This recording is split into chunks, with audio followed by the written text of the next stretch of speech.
Good morning, everyone. May I start today's symposium?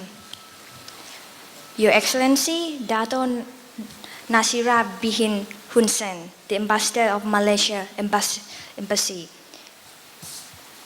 Mr. Edgar Badajosh, Minister and Deputy Perm Representative to ESCAP from the Embassy of Philippines in Thailand. Mrs. Rose Sere, Minister, Counselor from the Royal Embassy of Cambodia. Dr. Hanako, Deputy Director from Semio Secretariat. And Associate Professor Dr. Nantana Koshaseni, AUN Executive Director, ASEAN University Network. President, Vice President, distinguished guests, ladies and gentlemen, good morning and welcome to the symposium, the evaluation and readiness of the educational awareness of the ASEAN community. It is my sincere and a great pleasure to be here as your MC host and the moderator for this event. First of all, please allow me to introduce myself. My name is Kanokkan Kaonush, the Assistant to the President for International Affairs. May I take this opportunity to extend my warmest welcome to all of you on behalf of NIDA. This symposium aims to provide and share data and knowledge on the preparation of education among ASEAN countries. The representative from Malaysia, Philippines, Cambodia, together with ASEAN University Network, will be discussing upon this topic.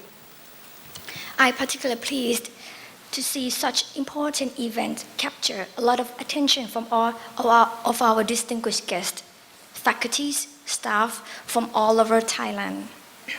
I truly believe that this event will promote a sharing perspective and experience from one to another. Excuse me. On this occasion, I wish to inform you about today's event. First, there will be an opening remarks by Associate Professor Dr. Pradit Wanarat, the President of NIDA.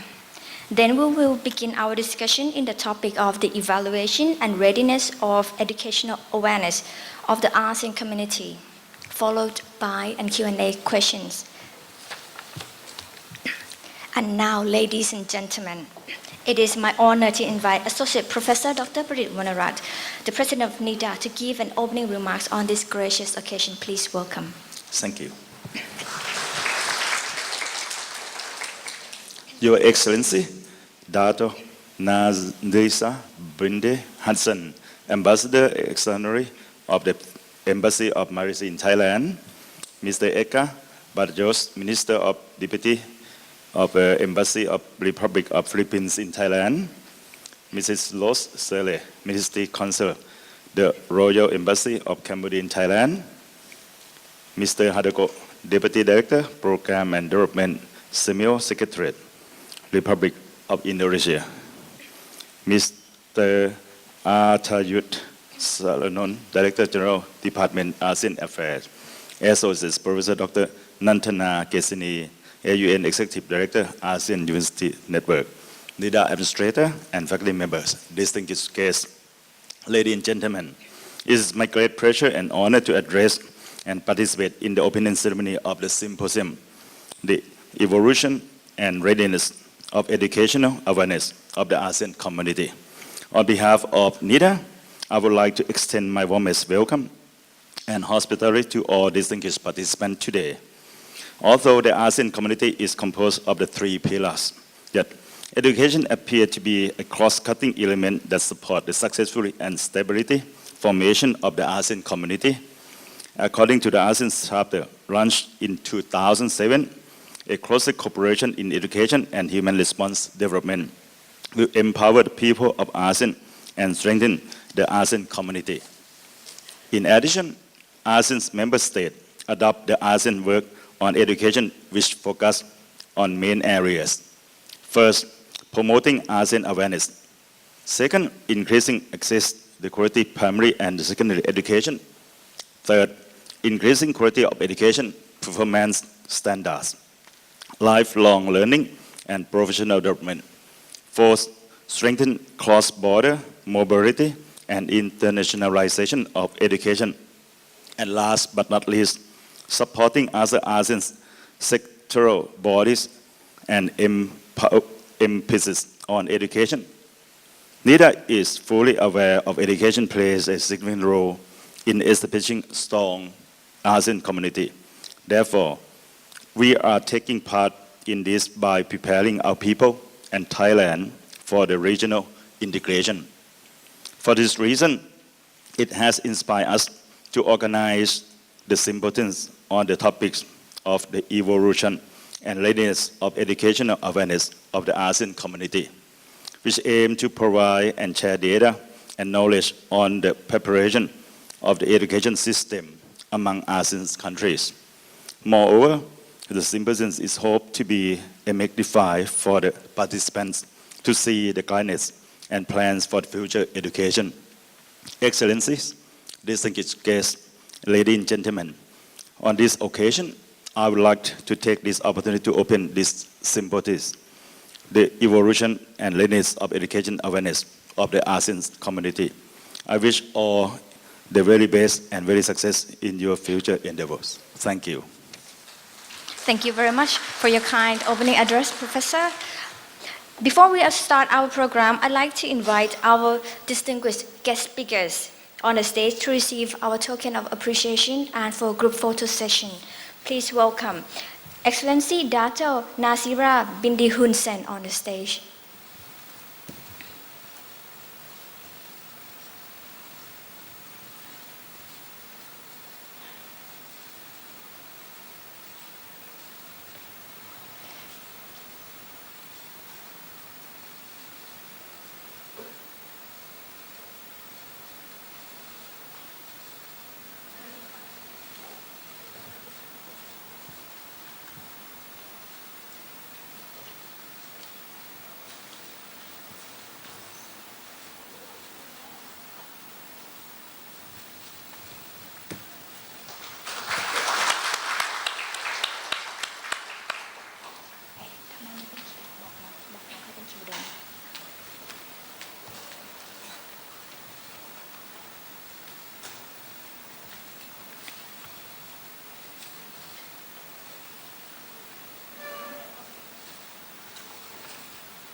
And now, may I please invite our second guest speakers for today's symposium, Dr. Edgar Dabajorge from the Embassy of Philippines in Thailand.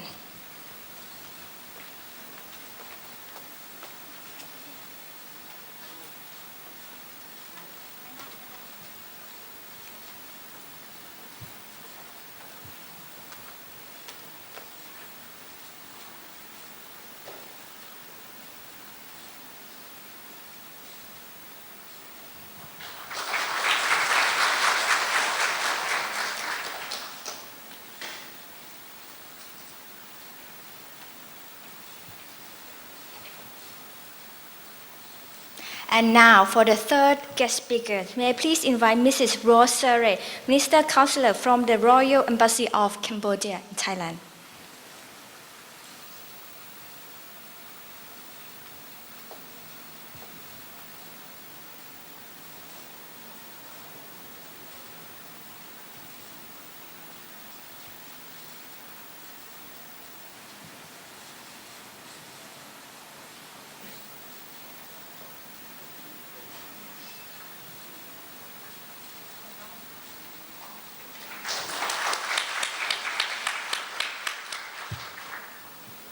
And now, may I please invite Dr. Hanako, Deputy Director from Semio Secretariat on the stage, please.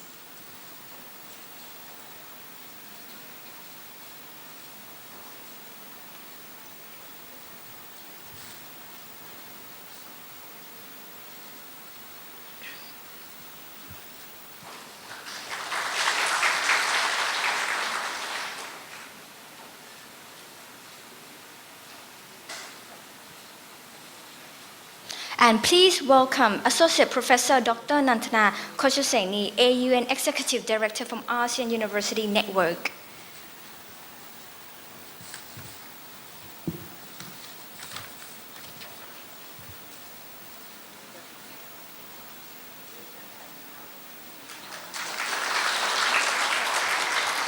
Thank you very much.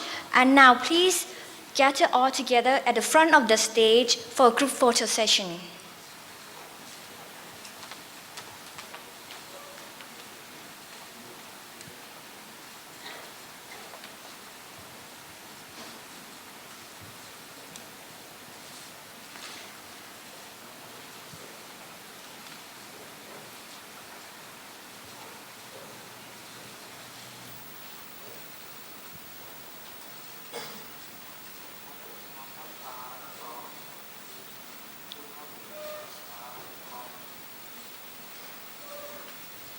Thank you very much. Once again, I'd like to extend my sincerest gratitude and appreciation to all distinguished participants for being here with us today. Ladies and gentlemen, it is about time to begin our discussion, and I hope you enjoy our today's symposium.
Okay.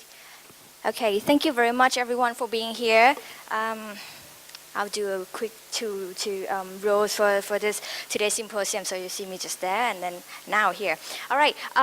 Not to waste any more time, I'd like to start our first part of the discussion. As you see, the theme of today's symposium is the evolution of readiness of education awareness of the ASEAN communities. So we'll be discussing upon this topic, and will be divided into 3 rounds. The first round will be talking about the past educational system in different countries, which we have representative from 6 countries altogether will share some their experiences with us. And then for the second round, we'll be talking about the present or the current trend of the educations in their countries, and the limitations, obstacles for pursuing the styles or the system that they want it to be for the future. And for the last round, the third round, we'll be talking or discussing about the future of their goal education, or how they want it to be, and how would they pursuing that goal. So let me start off by giving you some guidelines of today's program. Each of the representatives will talk and share ideas and their experiences about their experience and the knowledge upon this topic. However, if you have questions during the discussion, please hold on to your questions. I'll provide you the opportunities to ask your questions. At the end, we'll also have the Q&A sessions, which will last about half an hour or more. And then that will be the end of the session. Okay, in the first round, we'll be discussing and sharing our experiences in terms of educational system. Okay, in the past, before the emergence of the ASEAN communities. So may I start with the Excellency Nato Nasira Binahunsan, the ambassador from Malaysia, from Malaysia. So please could you expand our understanding in terms of the educational system in Malaysia in the past to us and to our audiences. Thank you. Thank you, Madam MC. First of all, may I recognize the Honorable President of NIDA and the Vice President of NIDA and all the staff and educators in NIDA, and most of all the audience who have taken the time to be here this morning, and also my fellow speakers from ASEAN countries, including our host country. So thank you very much for taking the time to discuss a very important issue for all of us, being in ASEAN and looking forward to the ASEAN community as we go on to this year and next year. At the end of next year, we will all be welcoming the ASEAN community, which is all very important for all of us in all areas. But before I start, may I just comment a bit about the ASEAN community. Those who know it, we know it as ASEAN community, having three pillars. Yeah, the ASEAN economic community, the ASEAN social cultural community, and the ASEAN political security pillar or community. So the ASEAN community is the right term for our regional integration. But somehow, I've been in Thailand about 2 years plus. We seem to see that the word AEC is plastered all around. In every ASEAN event is ASEAN Economic Community, even though it's not even economic, the term AEC is around. So I think it's our job, all of us here, and including NIDA, to inform the public and inform others, because we see sometimes quite highly educated and highly, personages who still talk about AEC, not knowing that it's not AEC as much as ASEAN community. So I think this is a very important area where we can do better, and we should be informing the public that we should call it ASEAN community. Unless of course, from the trade and commercial sector, they are strictly speaking about the ASEAN Economic Community. That's correct. But generally speaking, when you talk about ASEAN coming regional integration, it should be ASEAN community, AC, and not AEC. So please let's do our job and inform those who might not be aware of this, that it is ASEAN community. So let me just start by going into the history as been requested by our honored MC, that in Malaysia, in the past, we started out with education at the pondok schools, like what you have here in Thailand. You still have pondok schools here. Pondok means hut. So the children would learn in small huts. Pondok school, and then we have the madrasah. These are more religious areas. And other Islamic schools were the earlier forms of schooling available in Malaysia in the good old days. And then we have the secular schools coming in, which was brought by the British. And the early schools were in the Straits settlements of Penang, Malacca, and Singapore. The oldest English language school in Malaysia is the Penang Free School, founded in 1816, followed by Malacca High School and Anglo-Chinese School, Klang. So all these English language schools were considered quite prestigious, and many people from the village might not feel that they would like to send their children to such schools.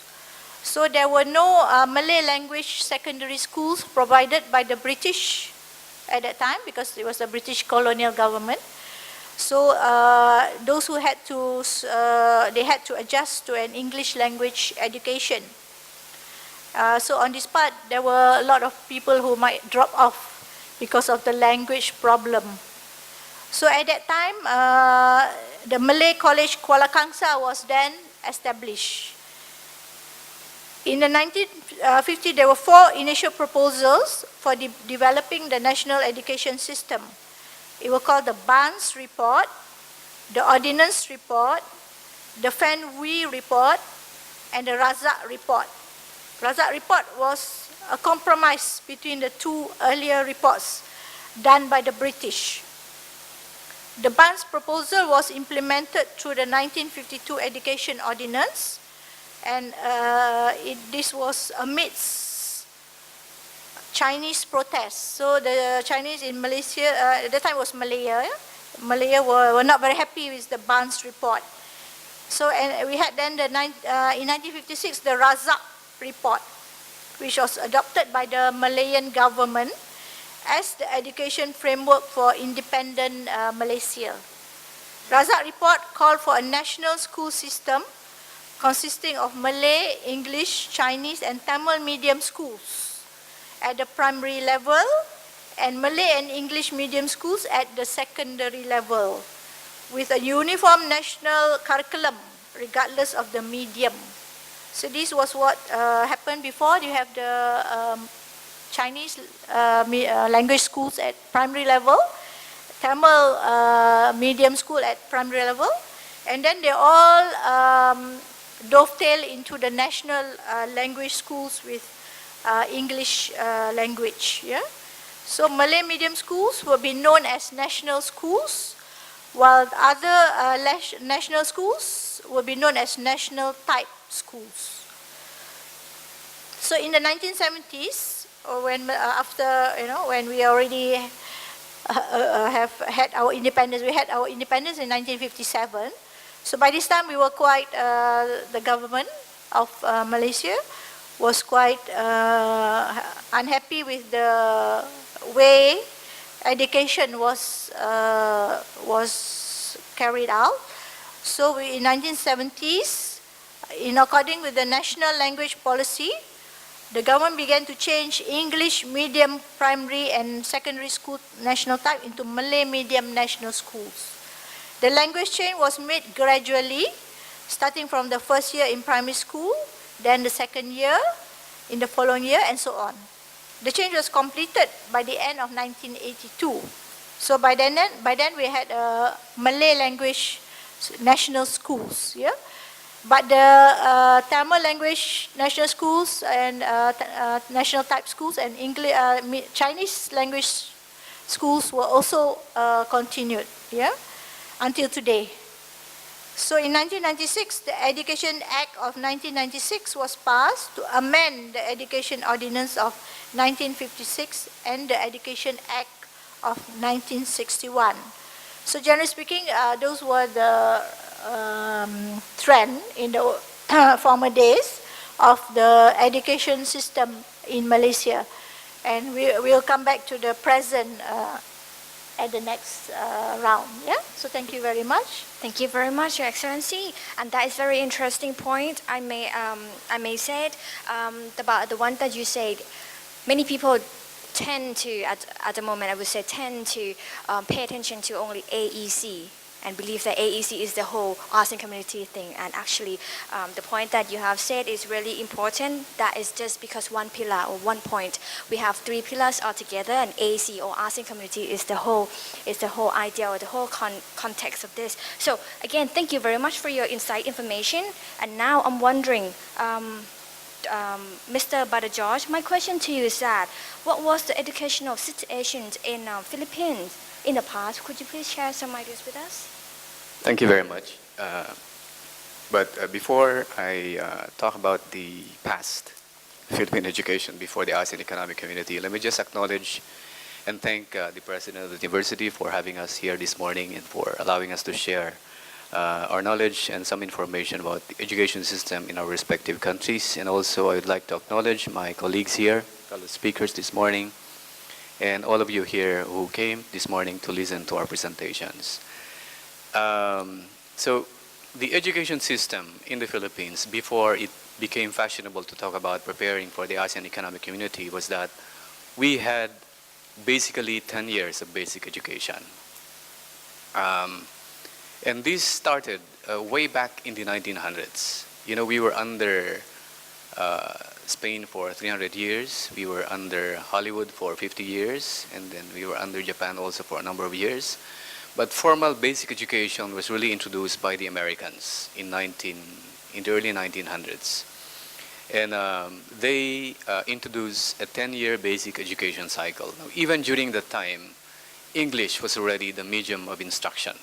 But even so, even if English was being used as the medium of instruction, the fact remained that with only 10 years of basic education, ours was perhaps one of the shortest in the world.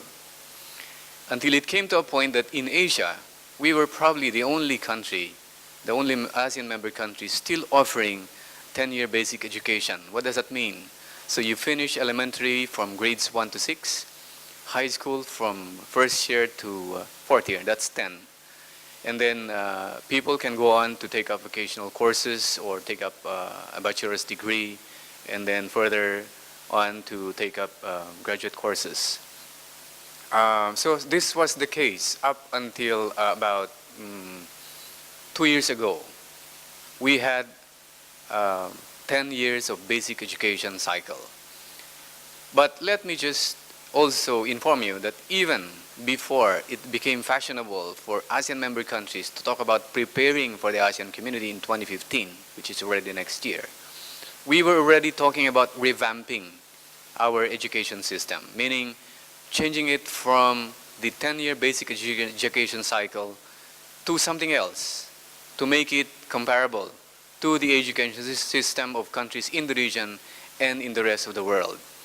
So in May 2013, our President Benigno Aquino, signed into law this K+12 education program, which will now lengthen the number of formal schooling in the Philippines. So beginning last year, we now have a K+12 program, which means that it's actually 13 years.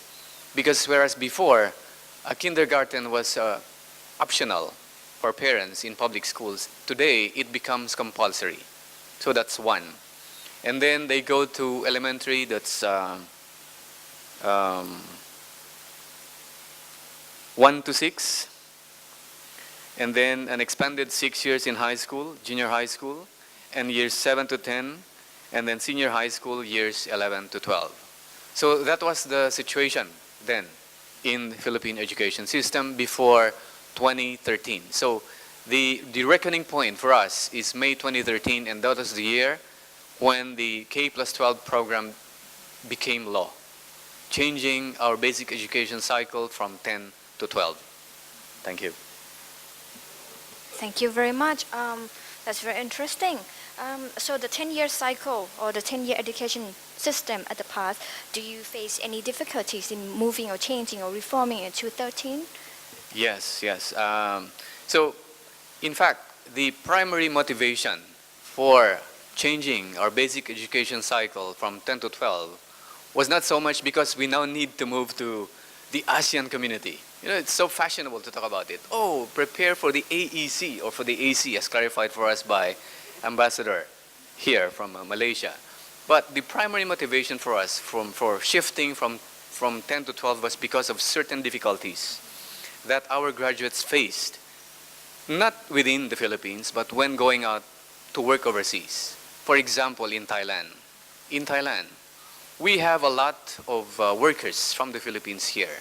According to your Ministry of Education, there are about 8,000 Filipinos who were issued officially work permits, and out of that 8,000, 5,000 of them or more work as teachers. But even before they could work as teachers, as pointed to us here by your Dr. Nantana here a while ago, they would encounter one basic difficulty. And what is that difficulty? Their degree cannot be considered as fully equivalent to your degree here in Thailand because of our 10-year basic education cycle. We lack 2 years, whereas you have 12, we only have 10. And therefore, because they lack 2 years, they were required to either take up masteral courses to fill in the gap or take up more years of education. In other countries outside of Asia, if they go to Europe, for example, or in the US, you now have the Bologna Accord and the Washington Accord. And because of these accords, our graduates will also encounter difficulties because of their 10-year basic education cycle. And so because of that problem, meaning you're talking about mobility, you're talking about being able to enter the workforce of other jurisdictions. And the main difficulty there was their 10-year basic education cycle. So because of that, our leaders thought of overhauling the Philippine education system from 10 years to 12 years. But that is not the end of the story, and I will tell you more about the rest of the story as we move along in our discussion. Thank you. Right. Thank you very much for your insight information. And now, I believe you all kind of have some rough idea on the Malaysian and Philippines educational system in the past. And now I would like to invite Ms. Saray, the Cambodian representative, to give us a view or to share some insight information on the past educational system before emergence of the ASEAN community, please.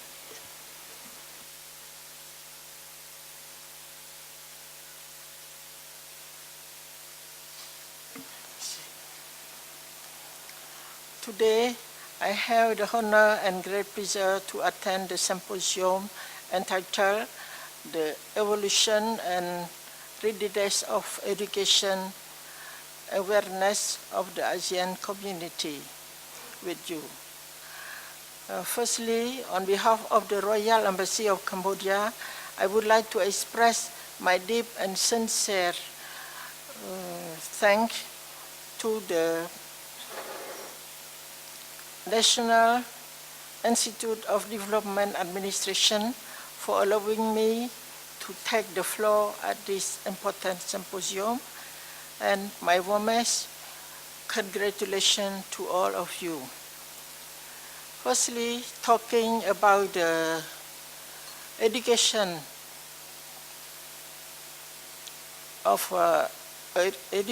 of Cambodia at the primary. At the beginning, I have something to say to you that for Cambodia is a little different from other countries because Cambodia has passed the war and the genocidal regime in the 1960 and 70. At that moment, every institution of the country, especially education, were destroyed. So that means we had no school, no teacher, no student, etc. But from the Liberation Day, that means in 1979, from 1979, our country was liberated from the war and genocidal regime, and we had to rebuild the country, again. Then, talking about education, we have to start from the beginning. That means because in the genocidal regime and in the war, our country, like I said to you, that every school, every education administration were destroyed. So children had no choice to go to school. So after the Liberation Day, 1979, we had to rebuild again. So to start again, to give education to the children from the beginning and to the upper class. But from the beginning, we have to select the teacher because we had no teacher. So we had to select the teacher from the people who know to read, to write, to teach the illiterate people, and so on. But after 1993, that means after the first legislature of our government, we have changed the system of education.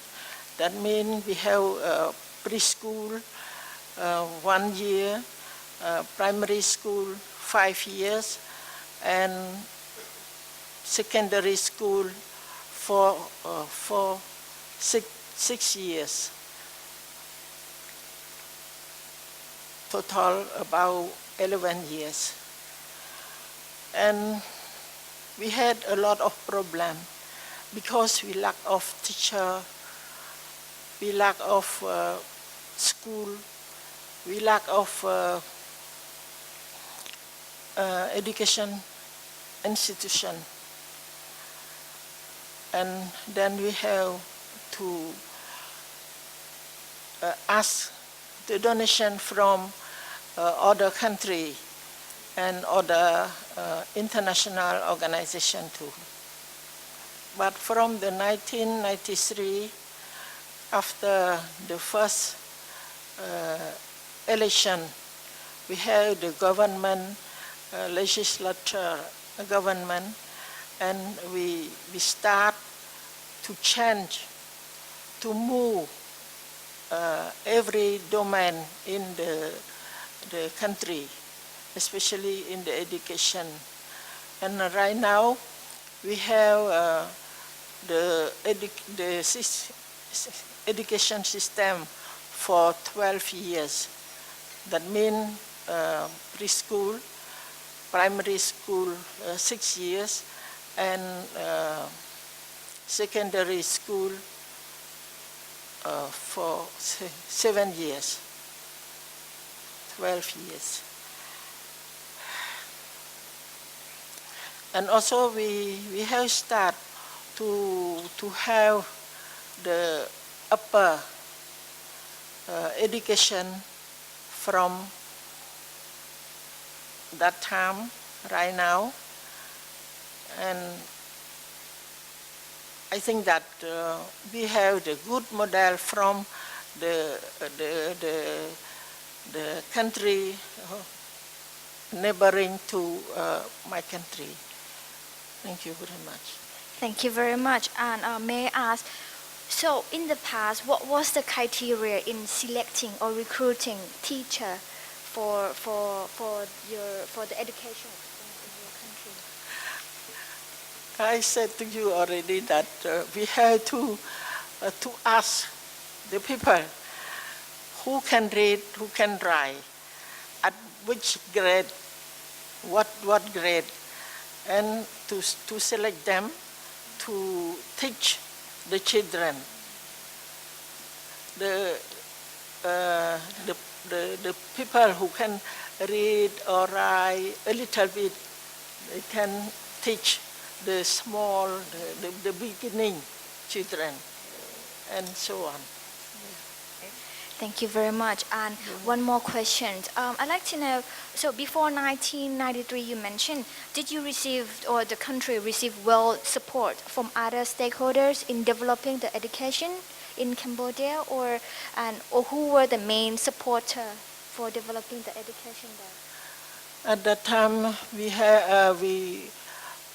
received the assistance from other country, especially from socialist country and international organization. Very interesting. Thank you very much, Mr. Ray. So I'm sure now the audience are wondering, hey, what about the situation in Indonesia? So let's hear from Dr. Hanako. Is the mentioned educational system or the situation in those countries show some similarities or differences in Indonesia? Shall I? Thank you very much, ladies and gentlemen. So, well, I'm the Deputy Director in Bangkok, Thailand, and also the professor in Agriculture University. Actually, my background is on agricultural meteorology. Anyway, I will talk about the education system that we are going to have the ASEAN Economic Community to be implemented next year, which is only a few months ahead. And now for your information that Indonesia at a glance, we have more than 17,000 islands, and then we have 34 provinces. I am aware that Thailand also has so many provinces, but we have population more than 250 million people. We have more than 6,000 sub-districts, 75,000 villages, And then we have, in the education institution, we have early childhood education, primary school. At the primary school is the biggest numbers of schools here in Indonesia, more than 170,000, followed by junior and senior secondary schools. If we put together between primary and junior and or lower and upper secondary schools, so we have 12 years compulsory education in Indonesia. Then we have vocational school, either in secondary or even after the senior or upper secondary schools. Higher education, we have about 835 education, higher education. Sorry. So this is, I give you the examples of national education profile. This is in terms of schools. We have public and private. If you look at here, the public schools mostly provided by the government is the biggest on the primary education, primary schools, while others, the contribution of private schools or private provided by private is quite substantial. It's almost the same with the government schools.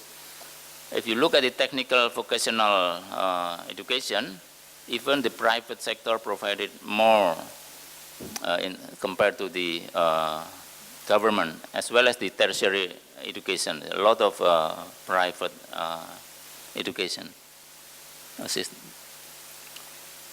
Oh, sorry.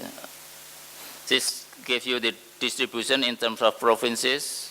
This data will be available soon on the SIMEO website, so covering all countries, including Thailand and other countries. So will be launched very soon. If you are interested in the data on education, you can visit the SIMEO Secretariat database.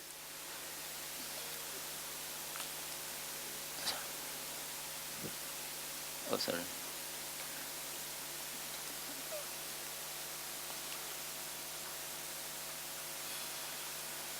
So this number of teachers, we have male and female. If you look at here, well, there is no much difference between male and female. Even for the primary schools, more female than male. I mean the pink colors there. So this is the distribution of number of teachers. Well, I sorry, it didn't give you the legend. So the darker the color is, the more compared to the lighter color. So in Java Island, we can see there are more teachers, or compared to the other island. So for your information, Java Island, you see on the southern part, is the most dense island in the world. So the population is about more than 200 million people in Java Island, compared to other islands in Indonesia. This is again the distribution of students. At the moment, we have most of the students are still in the primary education. This is also the distribution of the students. In terms of graduates, well, mostly on the bachelor's degree. And if you look at the male and female, it's not much different between male and female. In terms of gender, there is no big disparity. Bachelor is the biggest, and then the master degree, and then PhD is in small numbers. That is produced by our education system. Now, if we look at the economic growth in Indonesia, because we are talking about the ASEAN economic community, you see the highest is in the manufacturing industry, followed by trade, hotel, restaurants, which is commerce. If you go to Indonesia, you will find a lot of Thai people working there, especially on the hotel, restaurant, because you are very good in cooking. And others, in terms of, you see, this is in billion rupiah. One rupiah now is about 10,000. Sorry, $1 is 10,000 rupiah. So in terms of money, So the biggest income is from the manufacturing and commerce. Well, agriculture, the green color there is not much different. But I'll show you later that most of the Indonesian job opportunities on the agriculture. Now, if we look at the life skill education, the 97%, based on the census in 2010, the population is literate. Well, whether it is related or relevant to the job opportunity, we'll discuss later. Basically, they need to be literate, otherwise they cannot, do the social networking, including Facebook and, other the social networking. Oh, sorry. So if look at the manpower structure, so the expert is only 4.8 million, skilled workers 20.4 million people, while unskilled worker is 81.1 million people. So if we look at the detail, so skilled workers means that is from the vocational to university level, because the population of the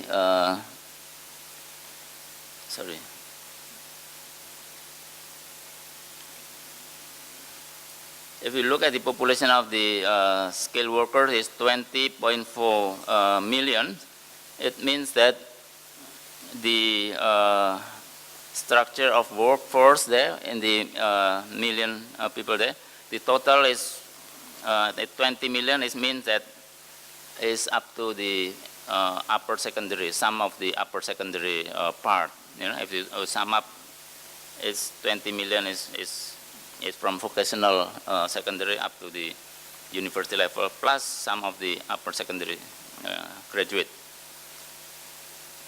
Now, if we look at the labor development and distribution in Indonesia, the biggest is on the agriculture, livestock, forestry, and fisheries.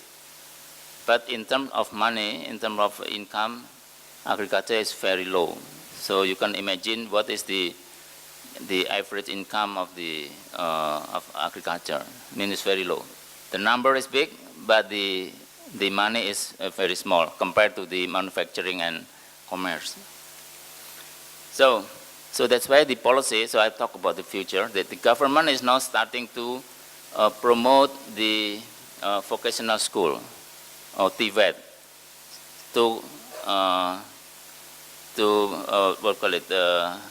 because the GDP is mostly on the manufacturing sector. Now, what next? Now, the program and the quality of education improvement consists of improving the quality of teachers. You see, the number of teachers in Indonesia is almost 3 million people, the teachers only. Well, the structure of the teacher, if you look at the right-hand side, is 4.91% is secondary high school. The qualification of teacher. But now it's improved to 35.94% is on the diploma. Diploma means after high school or after upper secondary.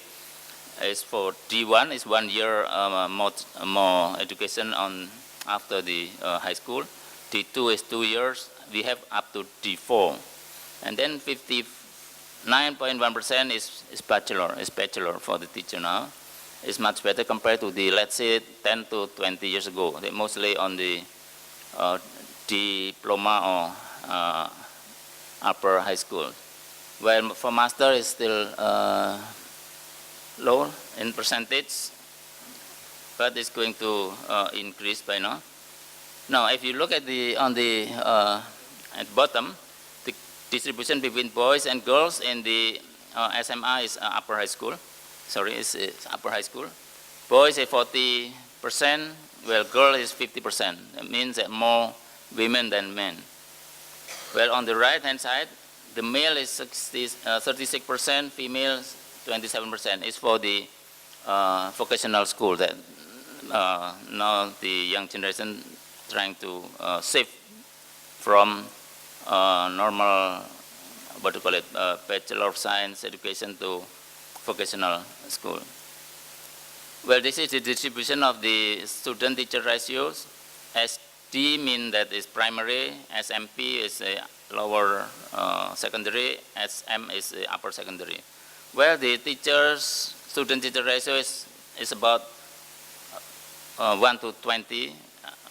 In the past, it's about 1 to 50. It's much reduced. I don't know whether the population growth is decreasing, but this is the fact that the student class ratio is decreasing.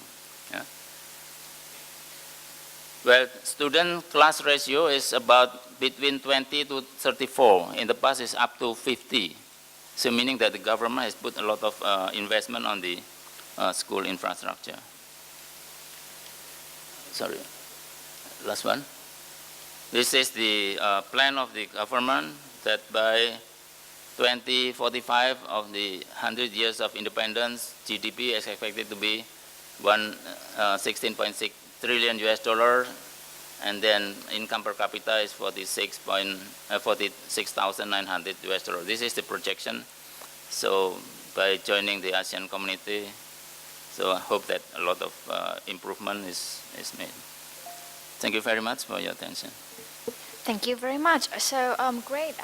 Thanks for your data.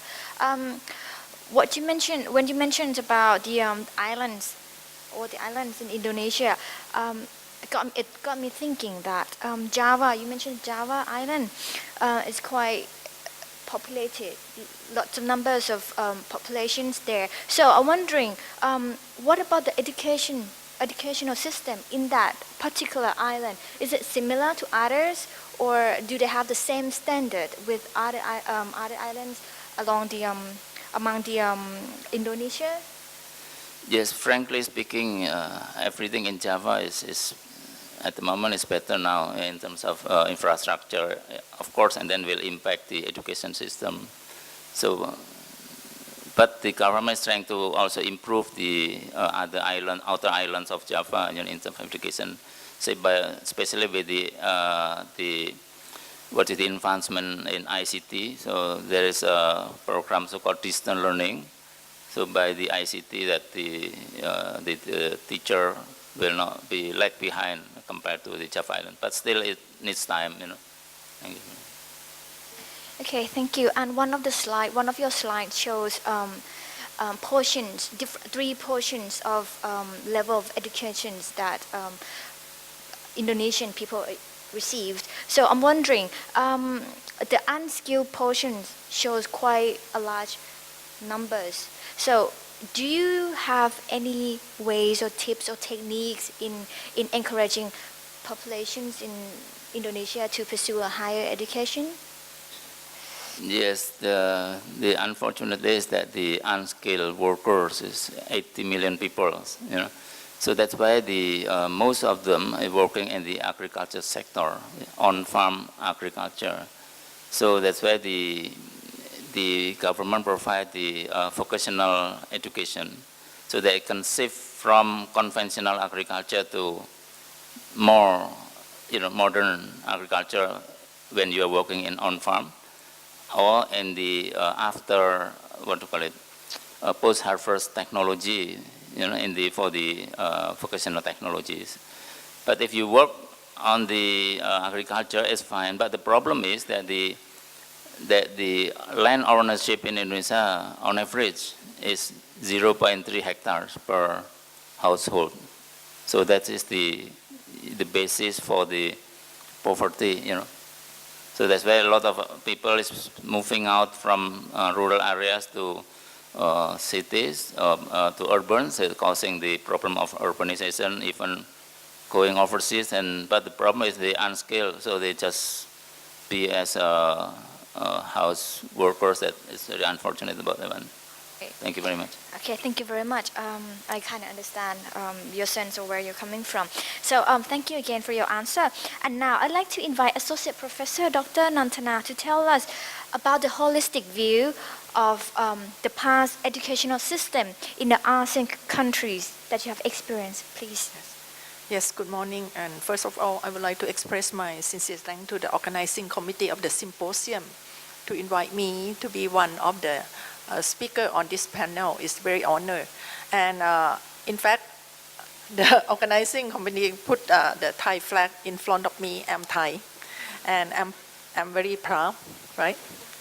And but today I will talk about the ASEAN perspective. And I can share with you that, in fact, I'm not an educator like all the distinguished audience who attend this symposium. I'm an ecologist by training.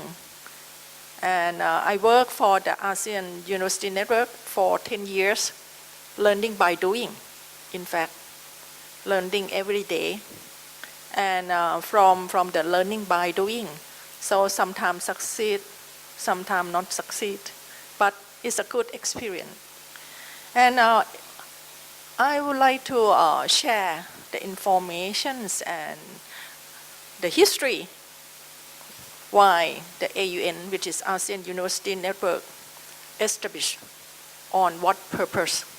The AUN or ASEAN University Network established through the ASEAN Summit, the fourth ASEAN Summit in 1995, which is ASEAN leader discussed on the issue of human resource development in that year. Therefore, from the resolutions and discussions of the fourth ASEAN Summit, the ASEAN leader agree to work together in order to bring the leading university from the ASEAN country to work for the enhancements of the human resource development in order to accelerate the ASEAN integration. Therefore, it took 3 years after 1995. So 1990, around, discussed in 1992, 1995 is agreed, and then established the network. And the secretariat located at Chulalongkorn University, due to the Royal Thai government kindly volunteered to host the secretariat. Therefore, after that, we start with the 11 leading university from 6 countries at that time, because at that time there were only 6 ASEAN member states. And when the number of the ASEAN member states increased, the number of member university also increased. Up to now, the total number of the members are 30 universities from 10 ASEAN countries. And we have the mandate from the ASEAN leaders to work, to promote, to enhance all kinds of academic cooperations, research, teaching, learning, services. So cover all areas in the higher education. So therefore, let me talk only the higher education's levels. And as I mentioned, the mandate will be in line with the ASEAN blueprint. I hope that all the audience already heard about the ASEAN blueprint. According to 3 pillars, ASEAN political security pillar, they have their own blueprint. ASEAN economic community pillar, and ASEAN socio-cultural community pillar. That is going to be, the education is one under the ASEAN socio-cultural community. In fact, the education supposed to be the mechanism for cross-cutting from the political security, economics, and social, cultural aspect, right? And I would like to highlight a little bit that personally, I don't believe in the policy that try to strengthen only the AEC, ASEAN Economics Communities. As you can see in the Thai media, when talk about the ASEAN, only AEC, which is not true, not correct. I believe that if I have to put the priority on 3 pillars, personally, I would like to emphasize on socio-cultural community pillar. Let's make the people to become friends. And when we become friends, we have the trust to each other. And then we do the business, do the trade. Will be very easily. We will not be the competitor. We will be collaborator. Because as I mentioned, I'm the ecologist by training. I don't believe in competition. Because competition is no winner. Both of them are loser.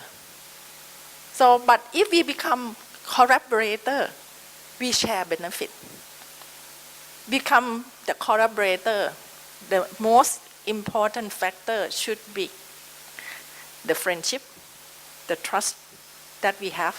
So therefore, it should go through the socio-cultural community pillar. That one is going to be most important. That if ask me, but if you ask politician, it's going to be another answer. And if you ask the businessman, it's going to be another answer. So get back to the AUN. So from 1995 up to 2008, 2008 is a very big stepping stone for the ASEAN. As you know that the ASEAN Charter was ratified by ASEAN leader in that year, which is commit many things, and also already lay down the foundation for the integrations. As everyone know that by 2015, which is next year, and already postponed to December 2015.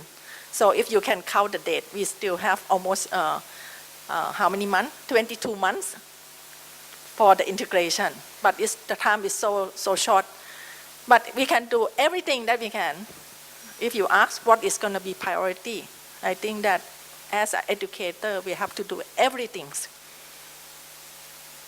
And the cooperation in the past between the member university, even though we are 10 countries, but you can see that according to the development, we still have a big gap of development or have a disparity. Even though among the leading university, which is, we still have a big gap. From NUS, which is National University of Singapore, is a partner, is a member, very active member. You see that NUS is the top in the world, top 30 of the world ranking of university. And up down to the university in Myanmar.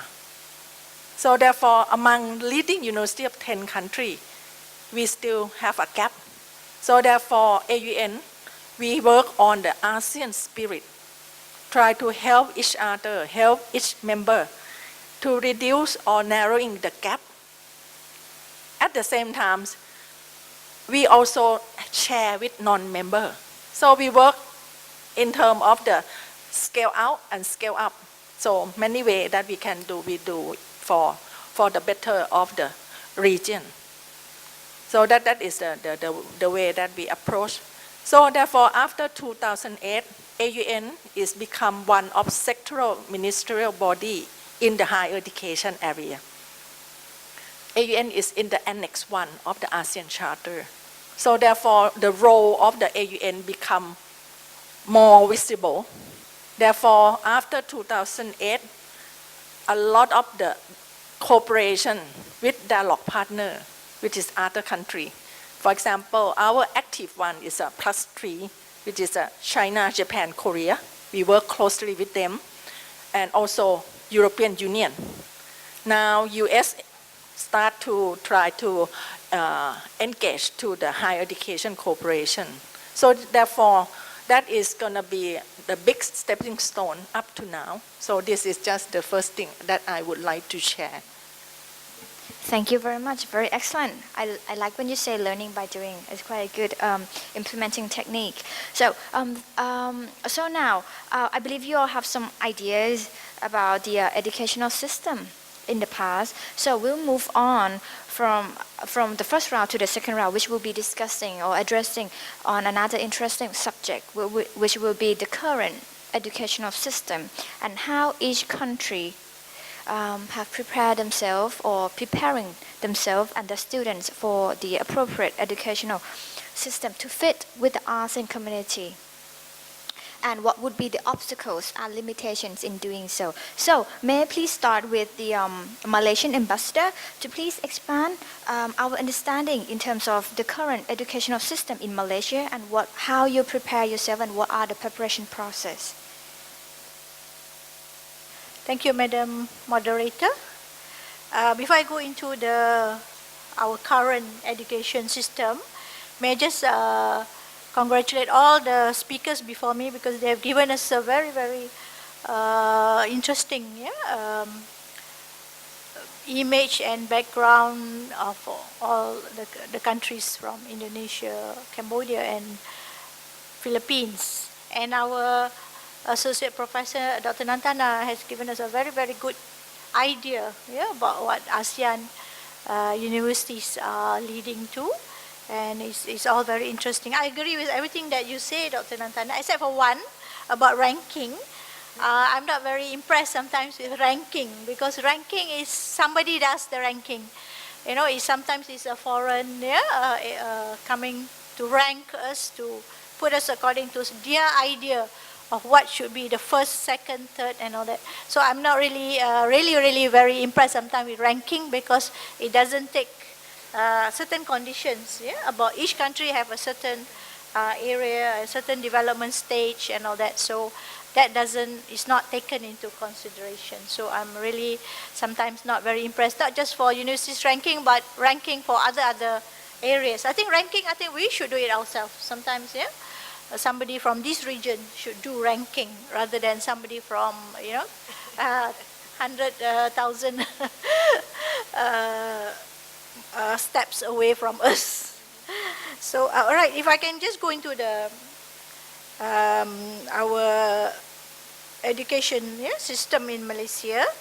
It consists of preschool, primary school, secondary school, and post-secondary education and tertiary education. Education in Malaysia is compulsory for about 11 years. From primary to secondary is compulsory for every child in Malaysia to be educated in schools, and is free of charge. So when we have the primary school, you call it Pratham in Thailand, from 7 to 12 years old. Secondary school, Matayom in Thailand, from 13 to 17 years old.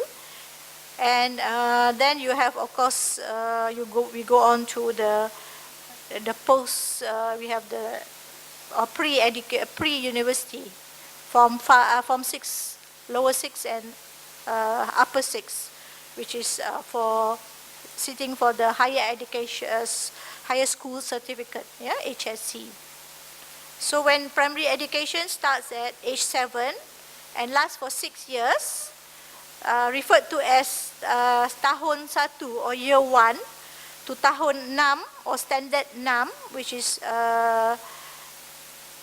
year 6. And then we also have the secondary school from year 1 to year 5. So we have 11 years and then another 2 years of pre-university. So this is where what our colleague from Philippines is saying. We have this extra 2 years compared to the Philippine students. So students are promoted regardless of their academic performance. It's automatic. So this is a system sometimes which can create a lot of problems for the lower achievers. And then they go up to, for primary school, they go up to a test called UPSR, and they are tested on comprehension, English, science, and mathematics, comprehension in the Malay language, English, science, and mathematics.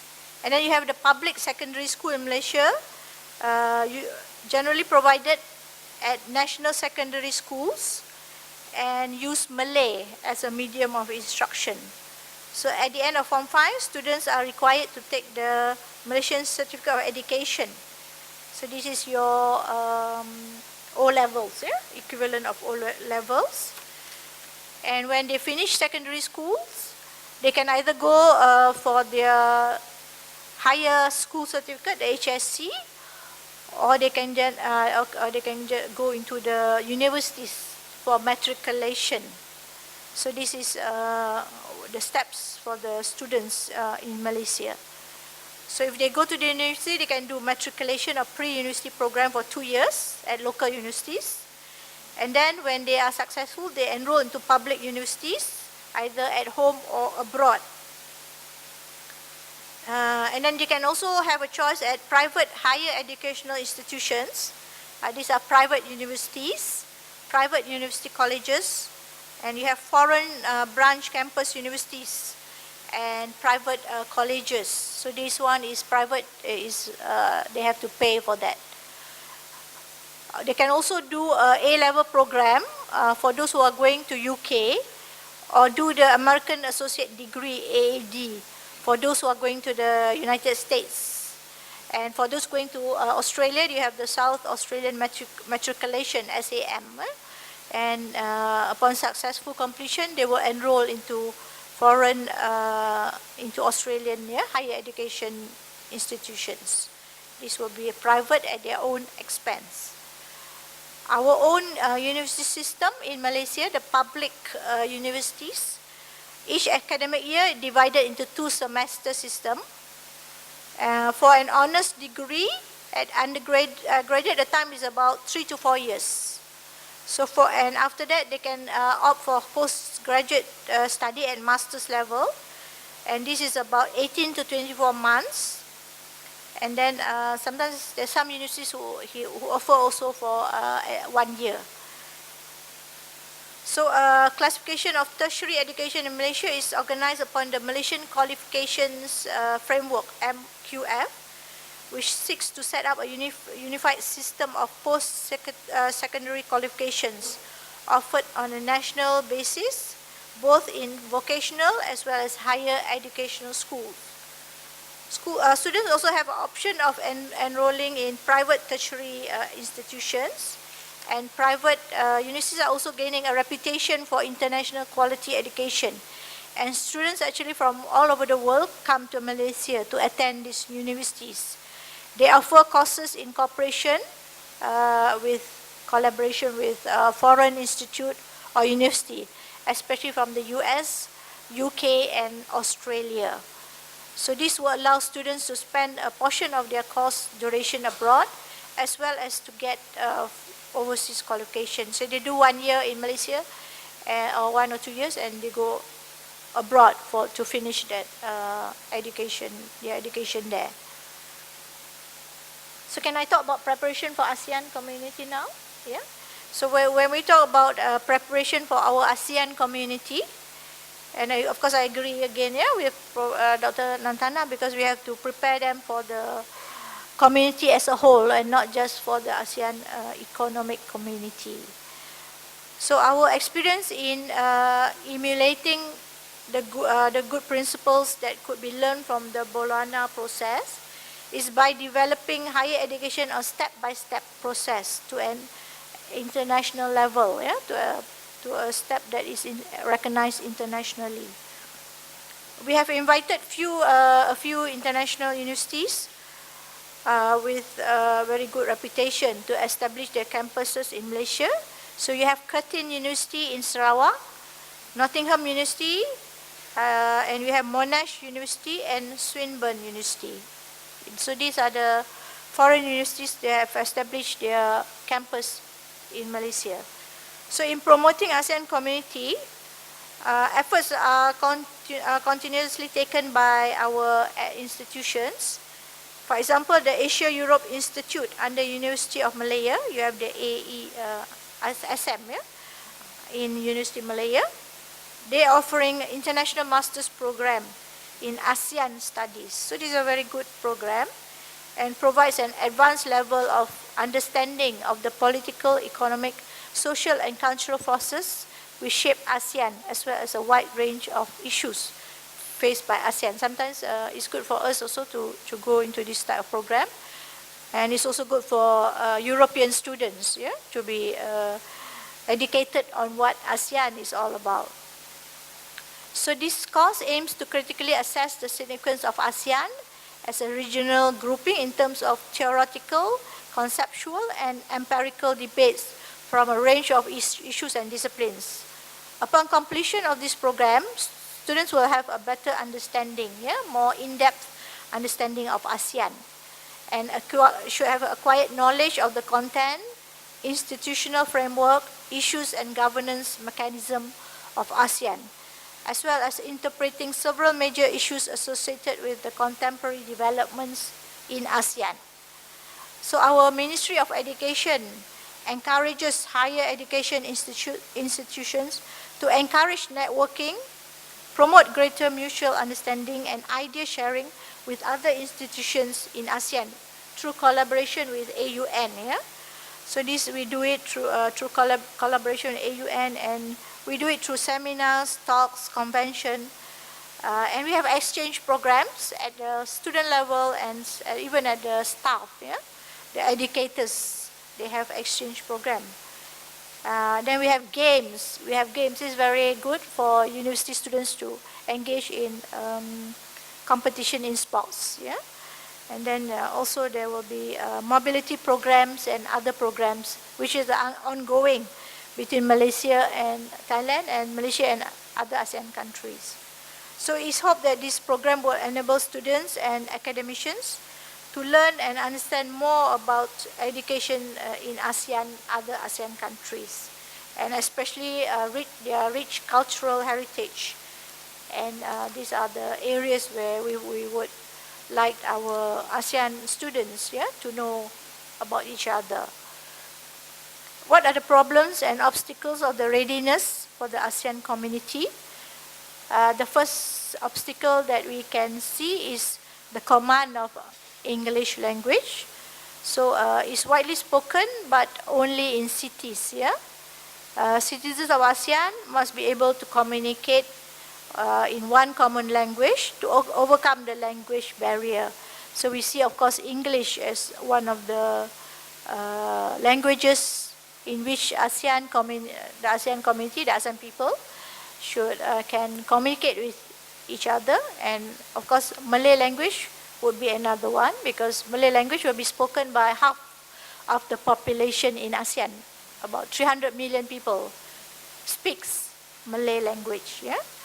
So this is, I think in Thailand, a lot of people are already asking, they ask us at the embassy whether there are Malay language classes, even from the people from the army and the police sectors in Thailand have also asked, they would like the soldiers and the police officers to learn Malay language in order to prepare for the ASEAN community. Another obstacle is lack of university facilities, and university facilities vary from each country to country. So some universities may not have the up-to-date infrastructure, which will be, which should be something that ASEAN students from other ASEAN countries would want to see. So this is another area. And then lack of staff. So some ASEAN countries might not have enough qualified staff to support the ASEAN community. So this would result in students from certain countries might not want to pursue studies in other ASEAN countries. So this is another area. And one area we see is limited research expertise. This is where our educational system must provide for research expertise and facilities for our people to do research. So this is one area where maybe our political leaders can look into this to provide enough expertise for certain universities, because research is very important for any university. Research and innovation is very important. So this is where this is one area where we like to see that more expenditure is poured into research expertise and research facilities. So let me just end here first, Madam Moderator, and I'll come back later on the future, yeah, of the educational opportunities in Malaysia for ASEAN community. So thank you very much for your attention. Thank you very much for your very interesting insight. Okay, now, Mr. Dabajoj, the same question goes to you. What is the current educational system in Philippines, and do you experience any difficulties in changing or reforming or preparing your education system at the moment?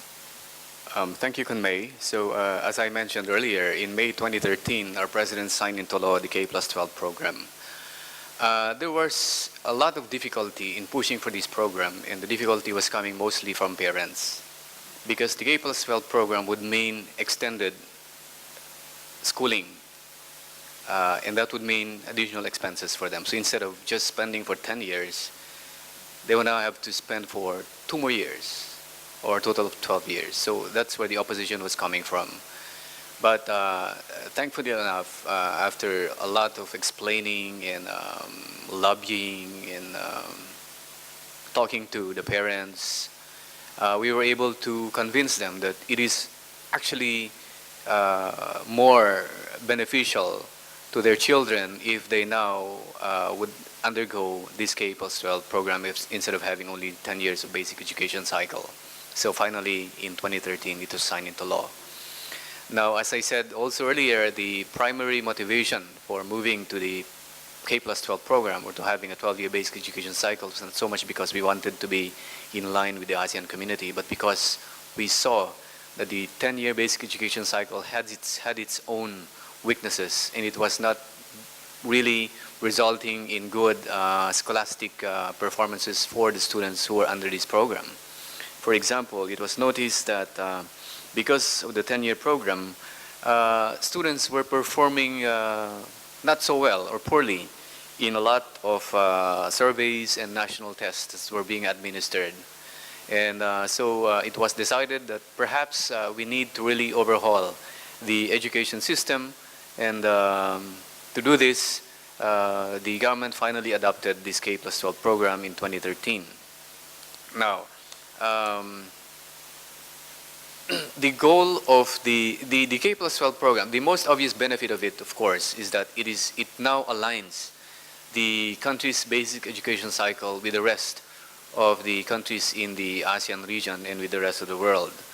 But there are still some problems, and this was what I was mentioning earlier to Kun Nantana here while we were having some conversation before coming into this room, that even if our education cycle is now at par with the education or the education system of other countries in the Asian region, there remain some difficulties, and one of them was mentioned by Ambassador from Malaysia, which is language proficiency. The other one is when you're talking about mobility of professionals. For example, Filipinos coming to work in Thailand as teachers or as architects or engineers, you would encounter some barriers to really being able to join the workforce. The barriers include work visa requirements, work permit requirements, licensing requirements, and of course we already have, of course, the mutual recognition agreements that were entered into. We now have 8 of them. But I was also mentioning a while ago that even if you have these agreements, there are still a lot of adjustments and that need to be made for these MRAs to really work towards allowing for free movement of workforce around the region. For example, in the area of architecture, under the MRA, the qualification is such that an architect coming from the region should have at least 5 years of education to become an architect. But in the Philippines, we only have 4 years for architecture. That's excluding the licensing examination. So that's one area that needs to be adjusted. I'm sure that there are other areas in the other MRAs that also need to be adjusted. And yes, policy and regulatory constraints, these are the barriers that we are seeing that will still be obstacles needing to be overcome, even though we are already able to do some internal adjustments. And I'm assuming that this problem is going to be felt around the region, not just for the Philippines. Thank you. Thank you very much. May I ask the role of the government in supporting this reforming or changing or preparing the education for the future? Yes. Now, the government, of course, is at the forefront of really pushing for the K+12 program. Initially, it was also reluctant to move this because of the opposition coming from primarily from parents and even some educators. But finally, it was enrolled in 2013, and even before that, in 2011, the kindergarten portion was already made universal. But aside from having this program, there were other, of course, other factors that would make it really difficult for a government or for a country to have a successful education system, because you're not just talking about number of years in school, you're also talking about teachers, qualified teachers. You're also talking about classrooms. You need enough number of classrooms, and these are factors that we still consider as obstacles to really having producing good students, because we acknowledge the fact that we still lack enough classrooms, we still lack enough teachers to really come up with a very a good education. Yeah. Thank you. Thank you very much. Very interesting insight, perspectives from Philippines. And now I'd like to invite Ms. Sare, the Minister of from Cambodian, to give us a view of your current educational system and what are the obstacles in your preparing process.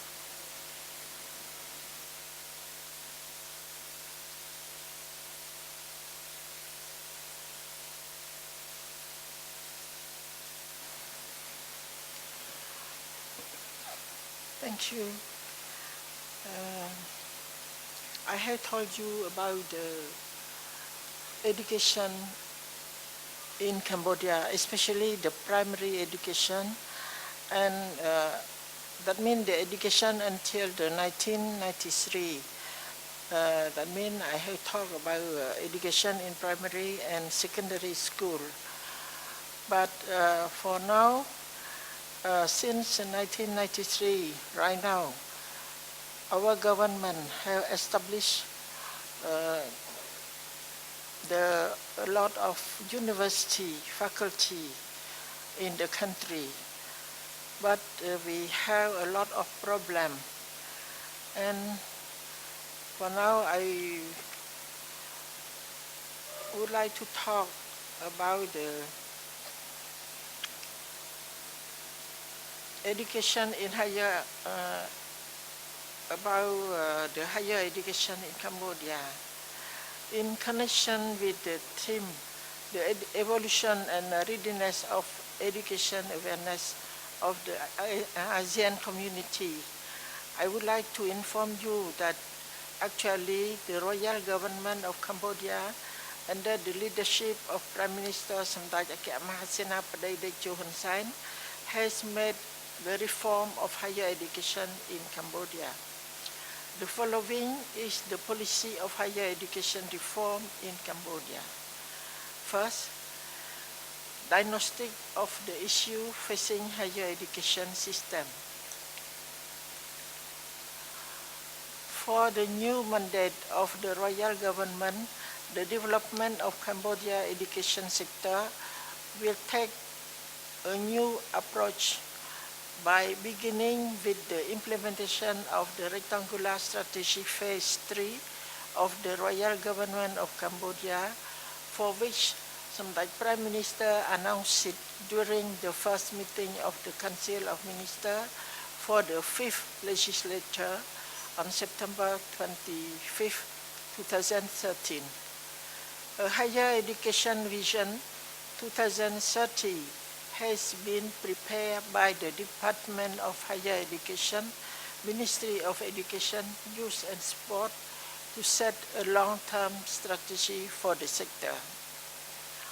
On the basis of rectangular strategy, the Education Strategy Plan 2014 2018 and the Higher Education Vision 2030, the Ministry of Education, Youth and Sport has identified and proposed a number of key policy measures aimed at accelerating the higher education reform by strengthening the governance of the public higher education institution while improving the regulation of private higher education institution with the view to promoting the development of quality of human resource in response to the direction of economic development, i.e.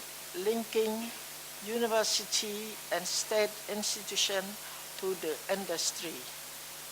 Higher education reform will focus on improving education quality and better responding to the need for Cambodia's socio-economic development. Cambodia faces significant issue.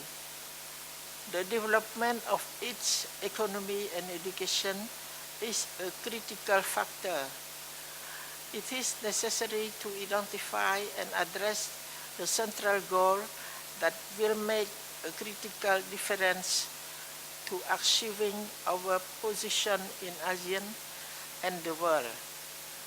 We have many areas requiring development and have made good progress over the past few years, but for that reason, we cannot afford not to tackle those issues which will deliver significant reforms. This section is a preliminary exploration of the major issue confronting higher education in Cambodia. It takes a holistic view of the issue and direction that must be considered in the near future and over the medium term of if Cambodia is to take a meaningful role in the ASEAN economic community and to force direction for our immediate future.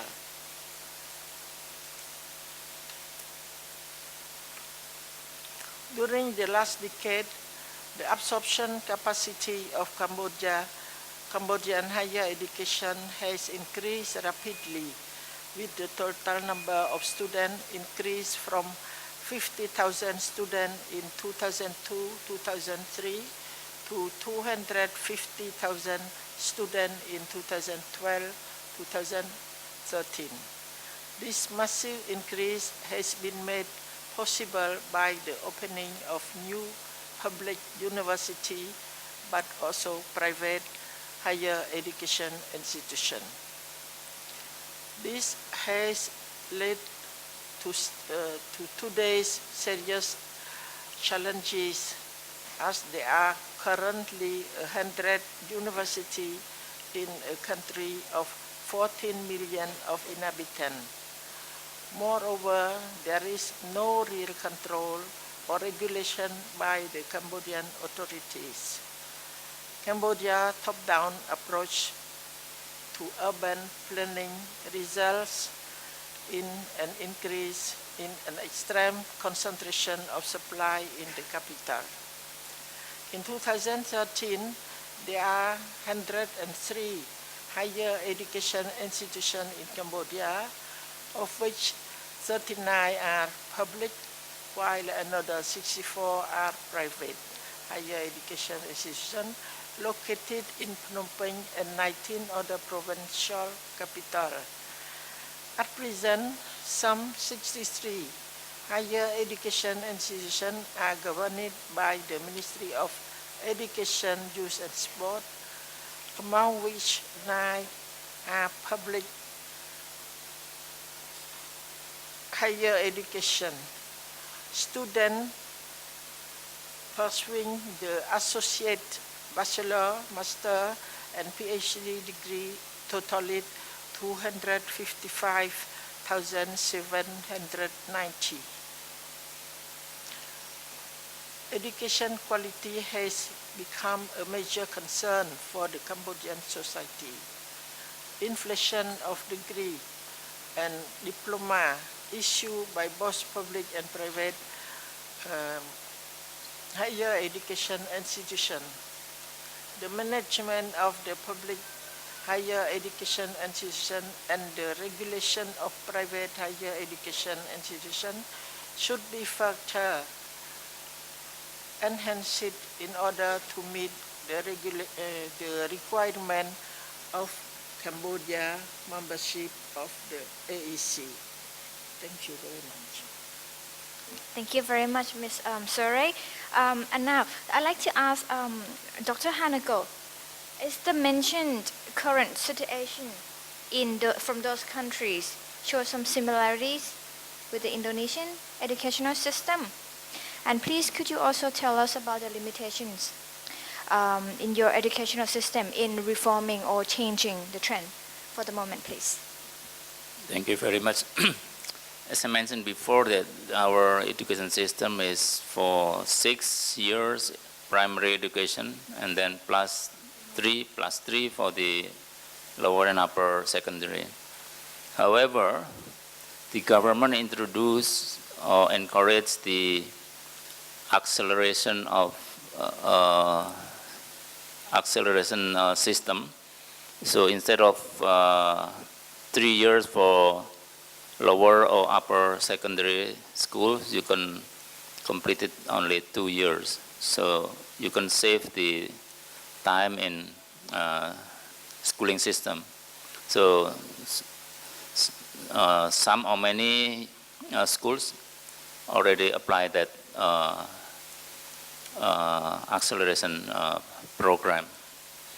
And also some of the schools introduce international program. So there are 2 streams. You see, started about 5 or 10 years ago. There's a normal school, and the other one is not really international, but they introduce a system that to be internationally, system. But then, because of the law, the international program was abolished by the government, and now it's back on. It's only normal, but the acceleration is still on. The reason is that many schools has charge a lot of fees to the students. So that's why the government has abolished the system. And then the government also provide what we call it POS. POS in Indonesia is Bantuan Operasional Sekolah or School Operational Support to schools. So the money is transferred directly to the schools, managed by the school management, but monitored by PTA, Parents Teacher Association. So basically, for the K-12 system, from primary to secondary, there is no charge to the student. It's supposed to be free education. The other thing is there's a change in system from central to the local government, to the district level. And then, as I mentioned, the BOS, the School Operations Support, the money is transferred directly from the central government to the schools. So there is no, intermediary between the system. The other thing is that government also introduced teacher certification. So that the teachers are required in terms of education, as I presented, that this majority of the teachers are already in diploma or in bachelor degrees. And then the government provides incentives is by law, because Indonesia implement that for the education, the national budget has to be 20%, the biggest budget among the ministries. And then the incentive, for example, if you are got the certificate, so you have another salary. I mean, salary is double, plus one salary. So it means that if you don't get the certificate, only one salary or 100%. But if you certification, and then you get 200% of the salary. That's for the teachers, primary and secondary, but for the university lecturer, it's different. For the lecturers, if you are got the certification, again you get another 100%, so I mean that the double. And then if you are professor, and then you get another 200%, so it means 400% compared to the normal government official. Plus another incentive is as we call it functional allowance as a university lecturer. So I mean that compared to the government official, the professor will get 5 times normal the government official, because the lecturer normally is government officials. The other thing is that we encourage accreditation program. All of the schools or university study program has to be accredited. For the university program, study program, they are not accredited, has to be closed after a certain period of time. They are not allowed to accept students, so it has to be accredited by national accreditation body at least. We call it BAN, Badan Akreditasi Nasional. And then the government also provides scholarship. They introduce scholarship for graduates to study abroad if you are government officials. So it's, apart from the available scholarship program, the government itself, the Ministry of Education, provides scholarship for graduates, government official who is willing to do further study. And the other thing is on the curriculum, the government encourages on the competency base, and on the competency base, because in the past there are so many irrelevant courses or subjects being taught, but now we have to identify what is the relevant subjects for this study program. It has to be evaluated on the accreditation as well. And then for primary up to the secondary school, there is a national examination. So, for example, for primary education, in the 6th year, before you graduated, you have to do the national examination. And also for the lower secondary and upper secondary, all are at the same time for the primary, at the same time for the lower secondary and upper secondary. The other thing that is important, as I presented, is the role of the private sectors in the education. You know, at the university, for tertiary education, more private sectors than the government universities. So that is the implication is that there's a competition among the study program. That's why the accreditation is very important. The private sector or private university and also private school has to be accredited for them to continue the activity of the program. Thank you very much indeed. Okay, thank you very much for your input. So I realized that language proficiency can be a key success for many countries in ASEAN. And now I'd like to invite Associate Professor Dr. Wantana to tell us again the holistic view of the current educational system in ASEAN countries, and also what are the obvious differences and difficulties in the education sector in ASEAN countries. Yes, thank you. So now is the second round that we'll talk about what happens now, the current situation about the higher education in the ASEAN regions. The one thing is that I hope that our audience already realize that among 10 countries, we are different in many aspects. Can say that in ASEAN, we are so diverse, high diversity in terms of the political system, in terms of the economic levels, in terms of the religions, in terms of belief, in terms of value. But at the same time, we have lots of things in common or similarities. For example, like a higher education system, there are different systems in the region. System that have the British influence, system that have American influence, systems that have European influence. And some countries, particularly Thailand, have a combination. We are the so hybrid, right? We pick and choose, become something else, which is that is an issue of the diversity. And when we try to harmonize, sometimes seem to be a lot of challenges in our discussion. But there are a good example in Europe, in European Union. As you know, 27 member states in European Union, they also have a high diversity in terms of higher education system. But they agree to try to harmonize through the Bologna process. Therefore, among the higher education authority, try to look at the way how to harmonize it. And through the AUN, among the member university, we also realize this difficulty. And we try to do our best, focus on the priority that is gonna enhance the regional integration. Particularly, we emphasize on the quality. Quality comes first. So therefore, how we gonna try to make the higher education quality to be benchmarked with international level or international standard? We have to go to quality assurance. So I know that when we talk about the QA, everyone sometimes feel very bored because a lot of work.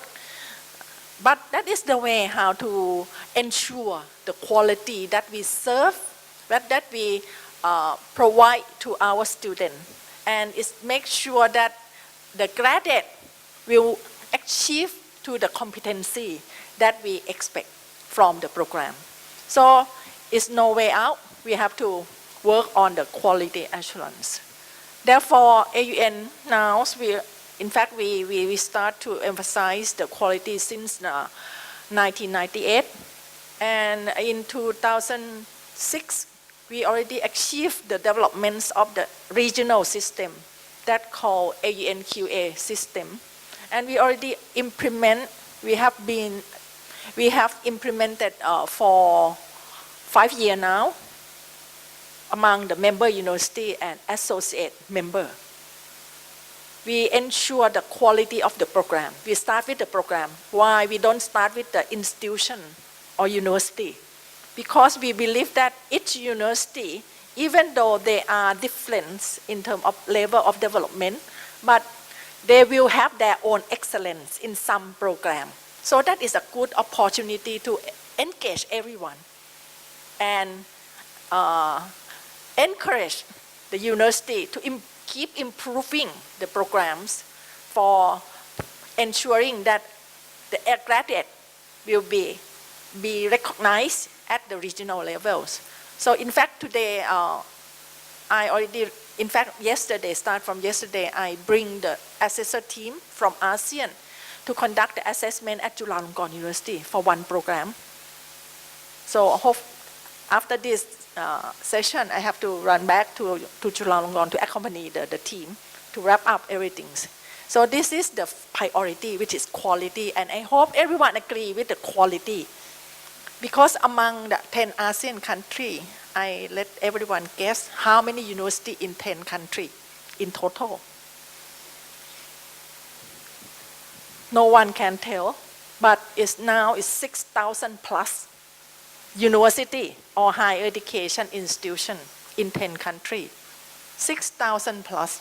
How are you going to ensure the graduate that produce from university A, B, C, D, E, F is quality of the graduation the same and be competent to work in the region?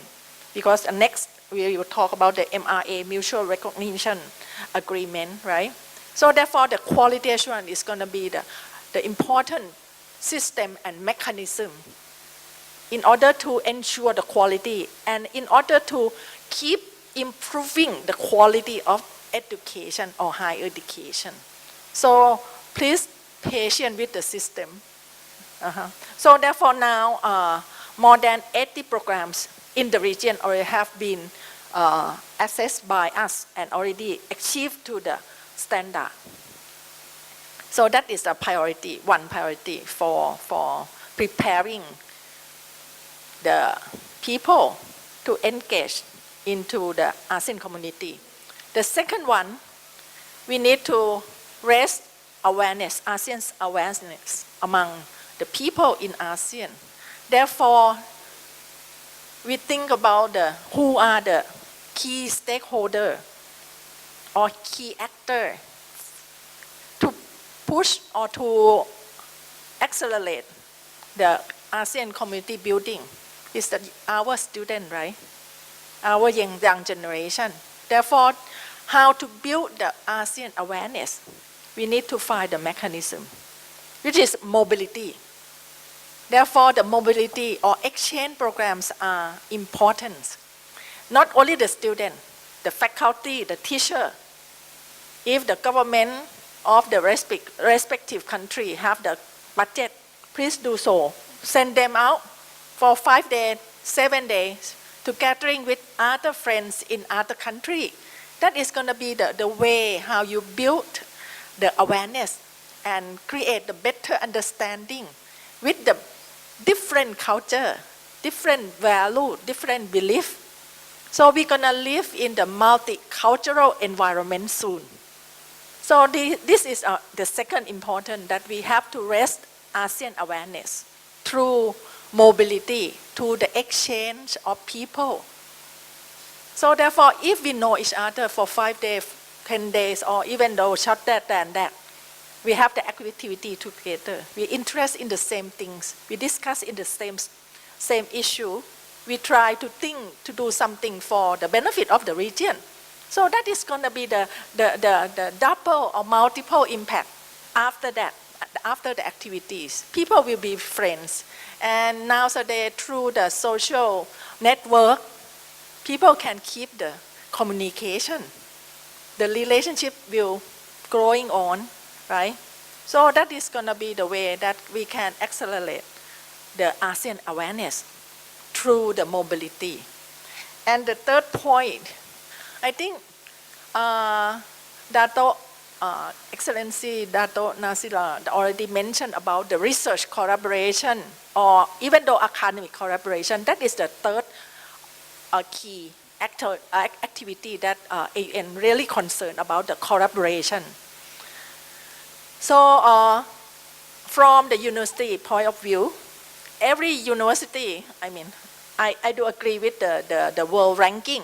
I don't recognize it, but the president of university always look through it, right? Every year when the report launch into the media or to the public, and try to look at the university where we are, particularly my university. And what happened? So the research collaboration will be a part of the factor to raise the internationalization of the university. In fact, we are working through the research collaboration because as an academia, we work with the collaborator from abroad. But we never looking inward in the region. I'm the scientist, always have the collaboration with professor in Europe, in UK, in US, in Australia. The bad one is, closest one, the closest one may be Japan. Never have the collaboration with Malaysian professor, Indonesian professor, or Filipino professor. That is the perception of the professor in the university. So therefore, the role of AUN try to brainwash the professor, bring them together, let them know each other in different areas, business, economics group, engineering group, social science group, and then let them know each other. And hopefully that from that kind of platform, they will build up research collaborations. So let's come back to the region. Let's learn from each other. We are better off now, not like 30 years ago. right? Now, we are in the front line of the research in several areas. Why don't we working together? So there are three points that I would like to share in order to prepare us for the ASEAN community building. First is quality. The second one is mobility. And third one is collaborations. So three things we can do it through do with our friends in the region. So that is going to be one of the my idea, and AUN already worked on that. And as you know that ASEAN have the ASEAN 5-year work plan on education, which have been implemented almost 2.5 years now, and already have the midterm evaluation. According to the ASEAN 5-year plan on education, which is emphasized 4 priority areas, which the President already mentioned in his speech. AUN served for 3 priority areas, which is the promoting ASEAN awareness, increasing the quality education, and the last one is increase the mobility and internationalization. This is the area that AUN served through the ASEAN 5-year plan of education of the ASEAN. And during 2.5 years that already implement this 5-year plan, AUN conduct 39 projects out of 69, so almost 40% that we serve for the ASEAN ASEAN 5-year plan on education. So we play quite a significant role to accelerate the higher education cooperation in order to prepare people, prepare young generation to be ready and work together for the ASEAN integrations. And the obstacle, the last question that the moderator gave it to me, that talk about the obstacle in ASEAN as a regional perspective. The obstacles are 3 things I would like to highlight. The first one is academic calendar. People from the university will feel very upset with the Ministry of Education Thailand why Thai university have to change the academic calendar. I can tell you the reason.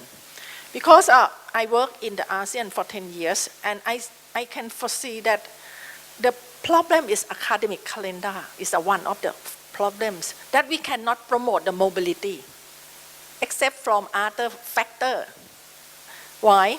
Among 10 countries, there are 3 countries that have different from others. 7 countries already reform the academic calendar in line with the international system.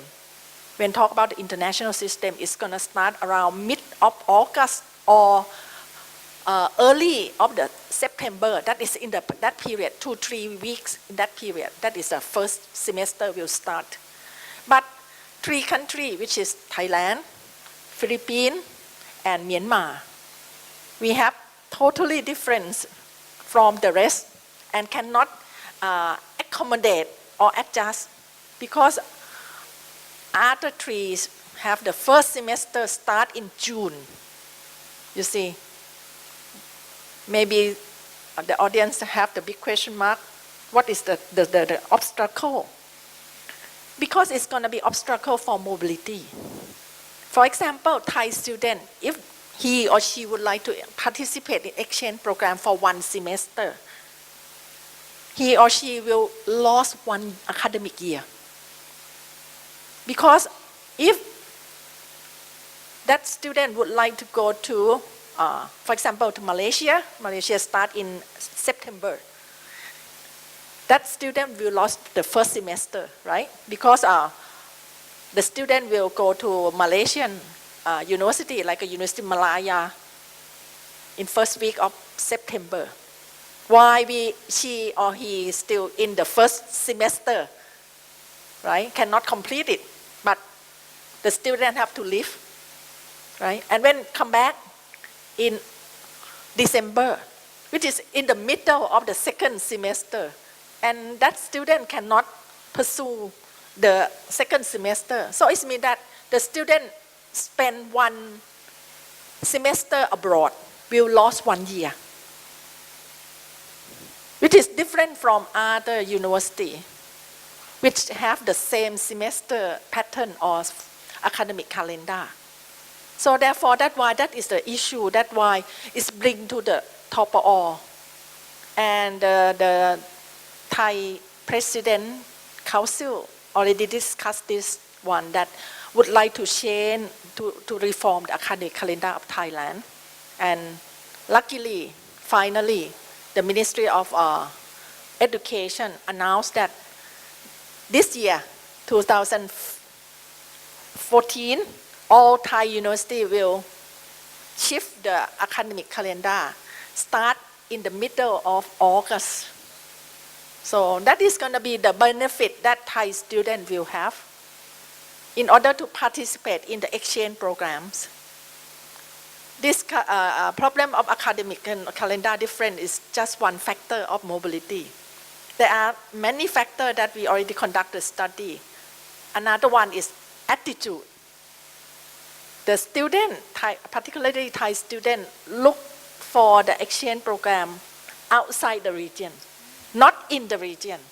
Therefore, that's why Commission on Higher Education Thailand put up the scholarship for ASEAN mobility for Thai students to participate in the exchange program in the ASEAN. So there are many mechanisms, but this is the one of the official mechanism that the Thai government, or through the Ministry of Education, already put the policy that the academic calendar of Thai university will be in line with the international system. And the university in Philippines start to adjust it this year also. So you can see that majority will move together in order to harmonize and provide the opportunity to our students. The second one is academic system. We still have the problem with the credit and the grading, but it can solve through the discussion. But it's not the so serious for the academic system. Some university, one subject equal to 4 credit. Some university some country is only 2 credit. In Thailand, it's 3 credit.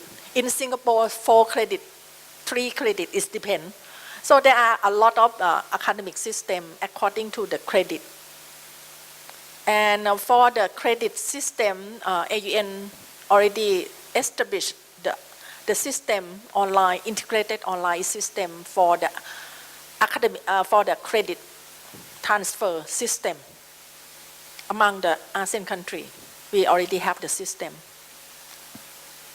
And the third one is language proficiency. As you know that English is working language in ASEAN, not official.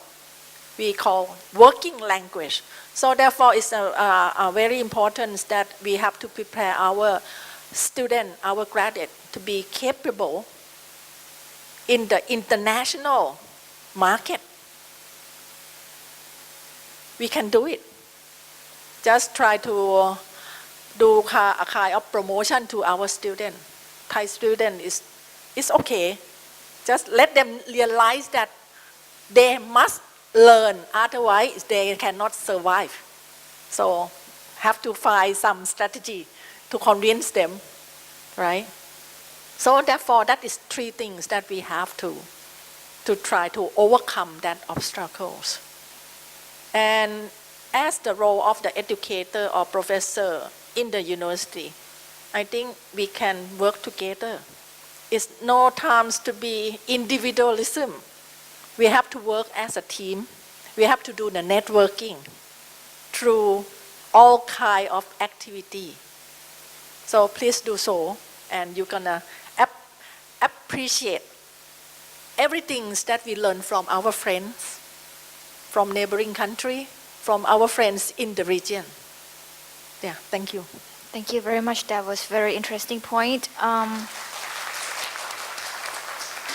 And now I'd like to move on to our last round, which which will be talking about the future education, or where you see your country's educational system in the futures, and more importantly, which field of the professions will be in high demand in the ASEAN context.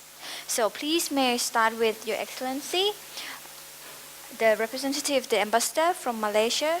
Please expand our knowledge on that. Thank you. Thank you, Madam Moderator. Yeah, listening to my colleague here, Associate Professor Dr. Nantana, we are very impressed that the AUN network realizes the issues that we need to look into, to deal with, in order to move forward as a community in terms of education. And of course, I'm very happy that in Thailand at least, our embassy pursues very actively to have exchange programs among universities, from Thai universities, exchange students going to Malaysian universities, and Malaysian university students coming to the Thai universities. And I'm very happy that this is happening, although in terms of mobility, it's easier when it's just short exchange programs, but I think we should look forward to more mobility in terms of credit hours, and then they can stay longer in each other's countries and in other universities. So this is something that we look forward to, and this will create more understanding about other universities in the region. So this is indeed something that we are happy that at the embassy we are doing, vigorously trying to encourage exchange students among universities. And when we talk about the future in terms of Malaysian education system, we also realize in Malaysia that we need also to reform our education blueprint, and as NIDA has said, wisdom for change. So this is important. This is what we like to look at, change, but change with wisdom, not just change for the sake of change. So when we look at the changes taking place in Malaysia, we have this educational blueprint, which was launched about 2 years ago. And this educational blueprint is to raise the education standards to international standards. And this 13-year process is a transformational process from the 2013 to 2025. And it covers the education of Malaysians starting from preschool to post-secondary. And we are focusing on 11 different areas to provide equal access to quality education, equal access for every child.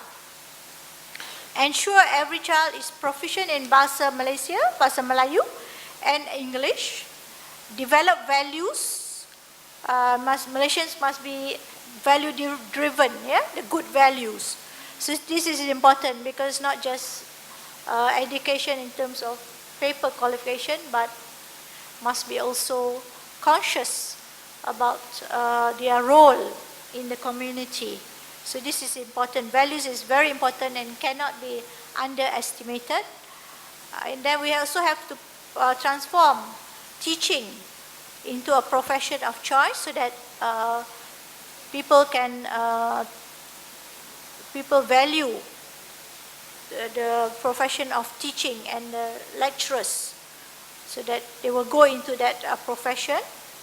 We would like to also ensure high performance school leaders so that they will graduate and become leaders in many professional areas and in terms of also politics.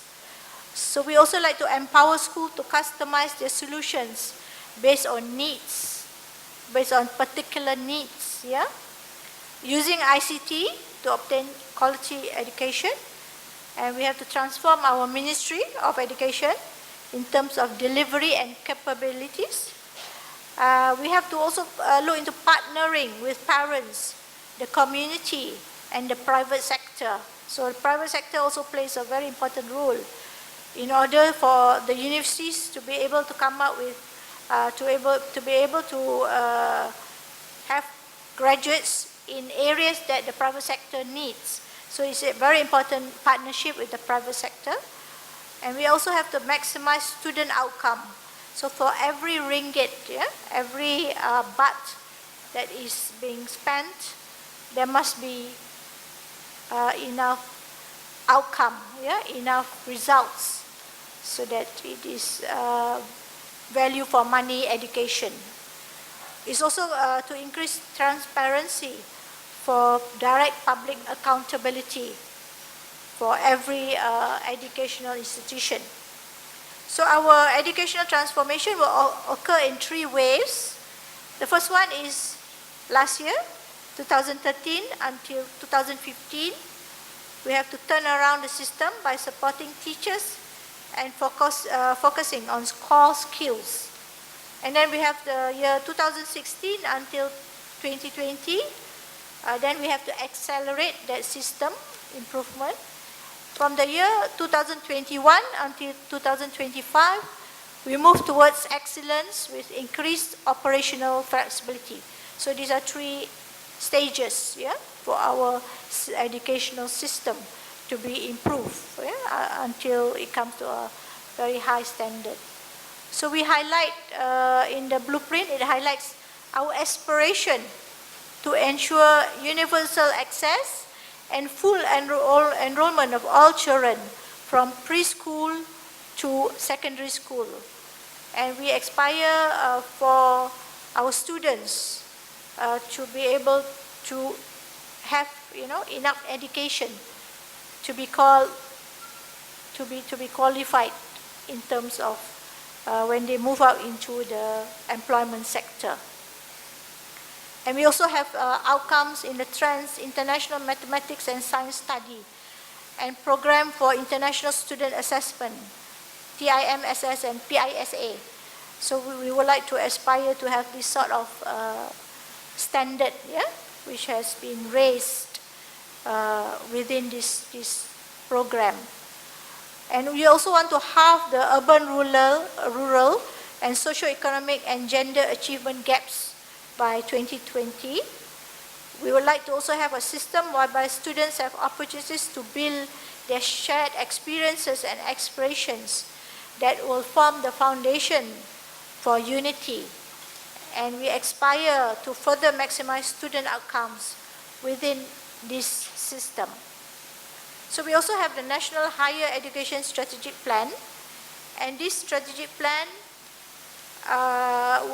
was formulated with the vision to transform higher education within the context of establishing Malaysia as an international hub of excellence for higher education. And there are 7 areas that they have identified. 1 is widening access and increasing equity. 2, improving the quality of teaching and learning.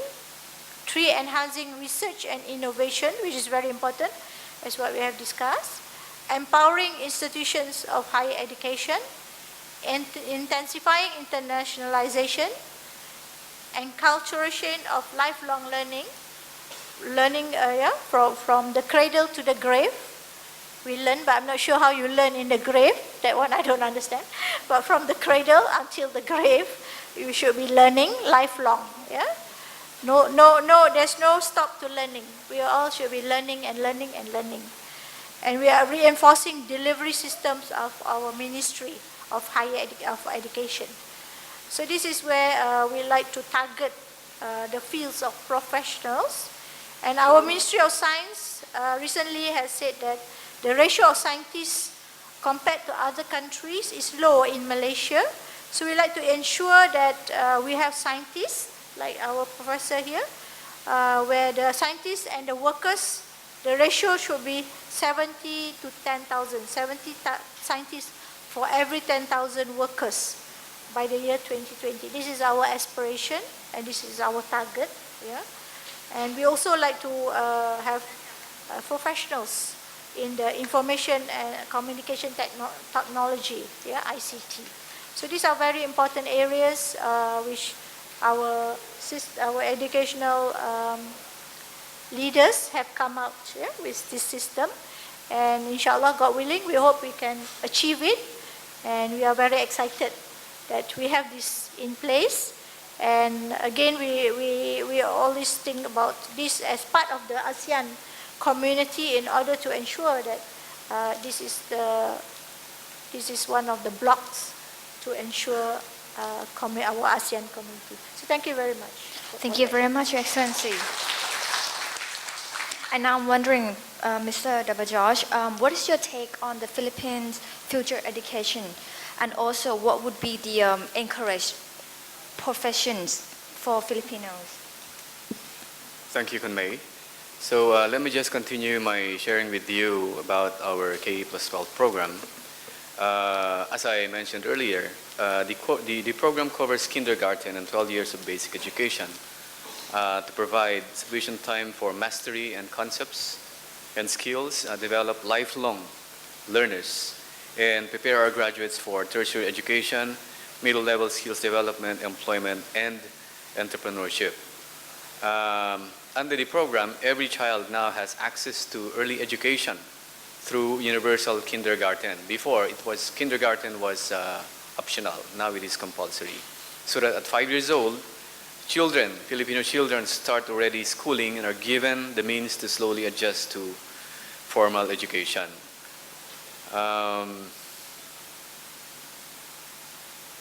Students under the program are able to learn through their first language. Well, before we were using English, but under the program, we'll be using their mother tongue languages as a means of introducing them to formal education. So for school year 2012 and 2013, the Department of Education has identified 12 mother languages that will be used initially for our young children, and these are Bahasa, Bicol, Cebuano, Chabacano, Hiligaynon, Iloco, Kapampangan, and many other languages, Tagalog and Waray. Other languages will be introduced soon in succeeding school years. Aside from the mother tongue, English and Filipino are going to be taught as subjects starting grade 1 with a focus on oral fluency. From grades 4 to 6, English and Filipino are gradually going to be introduced as languages of instruction, and then both will become primary languages of instruction in junior high school and senior high schools. Now, the question that has been asked of us often by parents and some legislators, why we are now only introducing K+12 program this last year and not even before, and are we doing this only for purposes of the preparations for the ASEAN community? The answer is really to prepare our students for the challenges of the 21st century and closer to home for the challenges of a bigger community, talking about the ASEAN region.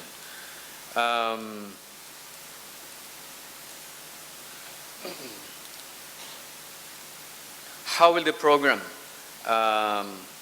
help our future graduates in terms of getting employment, whether domestically or overseas? Well, the program is believed to be sufficient. The curriculum is believed to be sufficient to prepare our students for work. The curriculum will enable our students to acquire certificates of competency, or COC, and national certifications, and this will be in accordance with the training regulations of our Technical Education and Skills Development Authority. This will allow the graduates to have middle-level skills and will offer them better opportunities to be gainfully employed or become entrepreneurs. This is similar to what has always been happening in the United States, wherein you have students graduating from high school who, after graduating from high school, are already prepared to work or to join the labor market. There will be a school vocational courses to allow students to gain work experience while studying and offer the opportunity to be absorbed by the companies.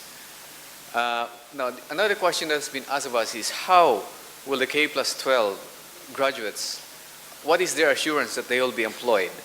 And the answer is that our Department of Education has entered into an agreement with business organizations, local and foreign chambers of commerce, and industries to ensure that graduates of K+12 will be considered for employment. There will be matching of competency requirements and standards so that 12-year basic education graduates will have the necessary skills needed to join the workforce and to match the college readiness standard for further education and future employment.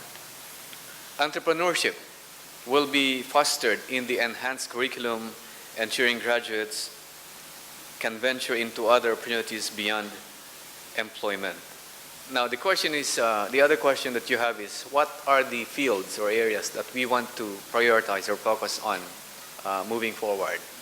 I'm not too familiar with the focus that our Department of Education is now into, but me personally, I'm looking, of course, at the number of our graduates in the future as a core advantage for the Philippines. As you know, we have a very big population and a very young population at that.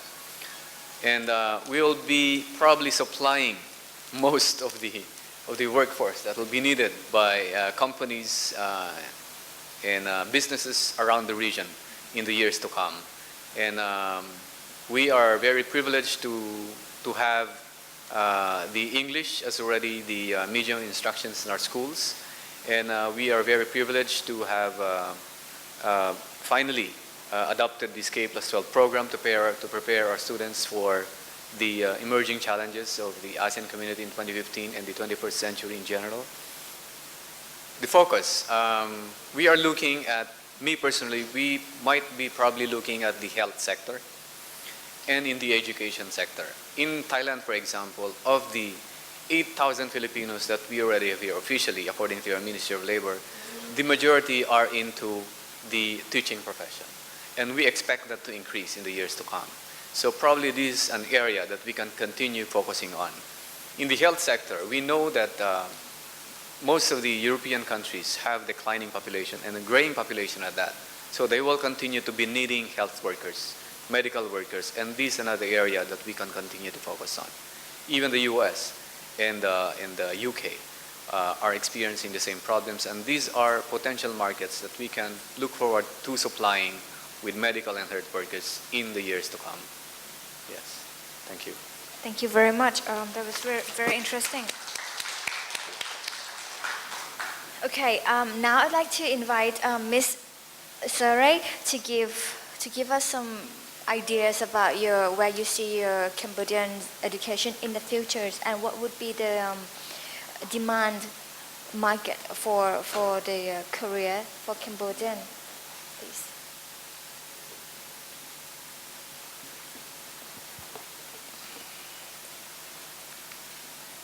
Dear Excellencies, dear ladies and gentlemen, I have told you about the problem facing the Cambodian education. Now, I would like to tell you about the measure to address the above problem. The higher education reform is intended to instigate discussion and debate and formulate a clear direction of the essential reform we should pursue. It would discuss short-term measures, its roles in development of higher education, as well as medium to longer-term measures to ensure that higher education responds to the thriving and growing economy. The proposals are grouped into 10 thematic areas. Some are low-hanging measures that can be done quickly without significant fiscal mobilization. Others, however, require mobilization of a substantial budget and more time. Many proposals are based in the best practice found in other ASEAN countries.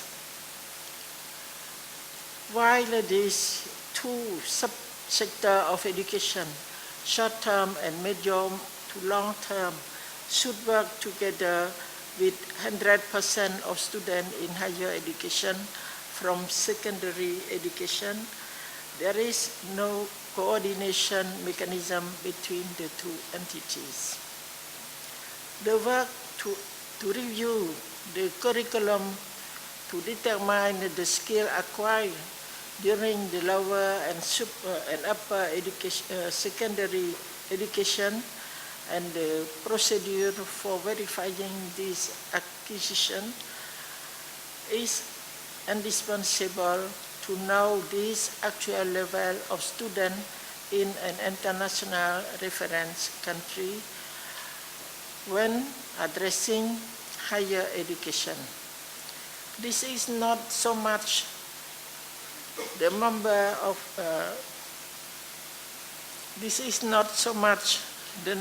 of years of cycle is important, but what they are doing and the time is devoted to a particular area.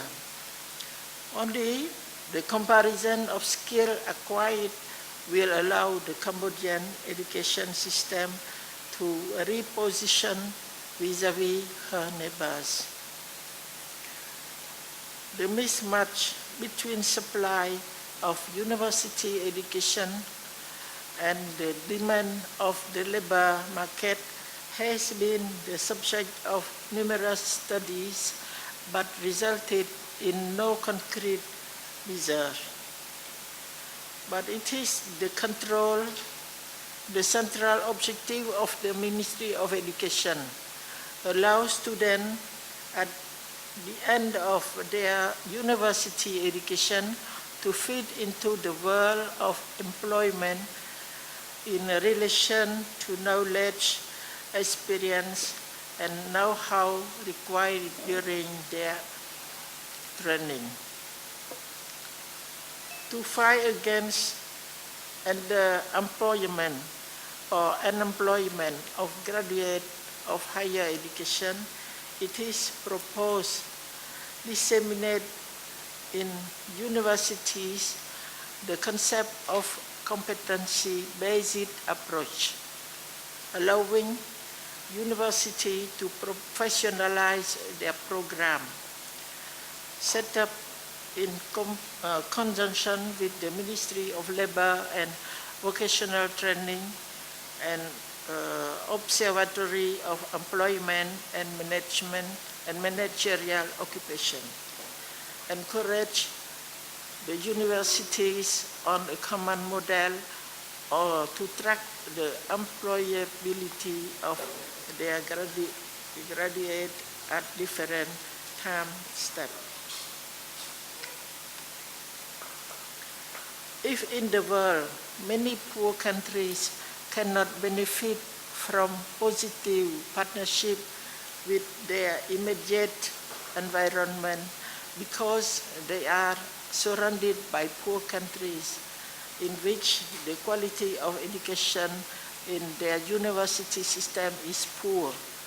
This is not the case of Cambodia, which is placed in a geographical area where some universities have reached recognized international, like Singapore, Thailand, Malaysia in particular. In this connect, Cambodia has everything to gain to fit into the new common area of higher education, research, and innovation in the ASEAN region, taking advantage of successful experience of the best university and the program, community, Krabi initiative. We must therefore to encourage regional university partnership through study tour, exchange of teachers and students, joint supervision, etc. Taking this auspicious opportunity, I would like to express on behalf of the Royal Government of Cambodia and Cambodian people my deepest thanks to Her Royal Highness Princess Mahachakrisinathorn, who kindly provided scholarship every year, and also to the Ministry of Education of Thailand and universities which have sponsored and facilitate the Cambodian students to continue their higher education in Thailand. Excellencies, distinguished guests, ladies and gentlemen, education is to define the future of nation and hope of each government.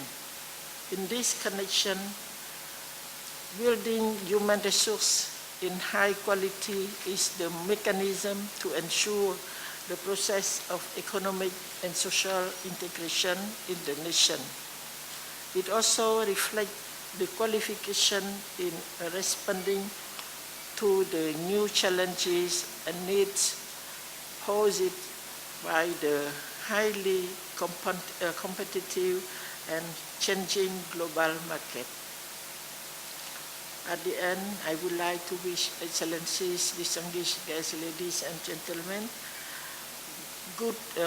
great health, great success in accomplishing your noble task, and this symposium be crowned with bright success. Thank you very much for your insight information.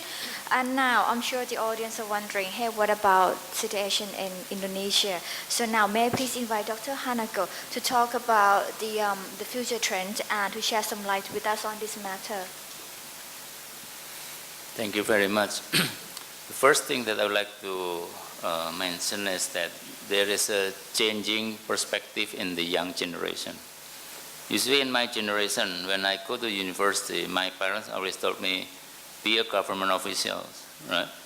So that's why I come to university, to be able to get a job at the government offices.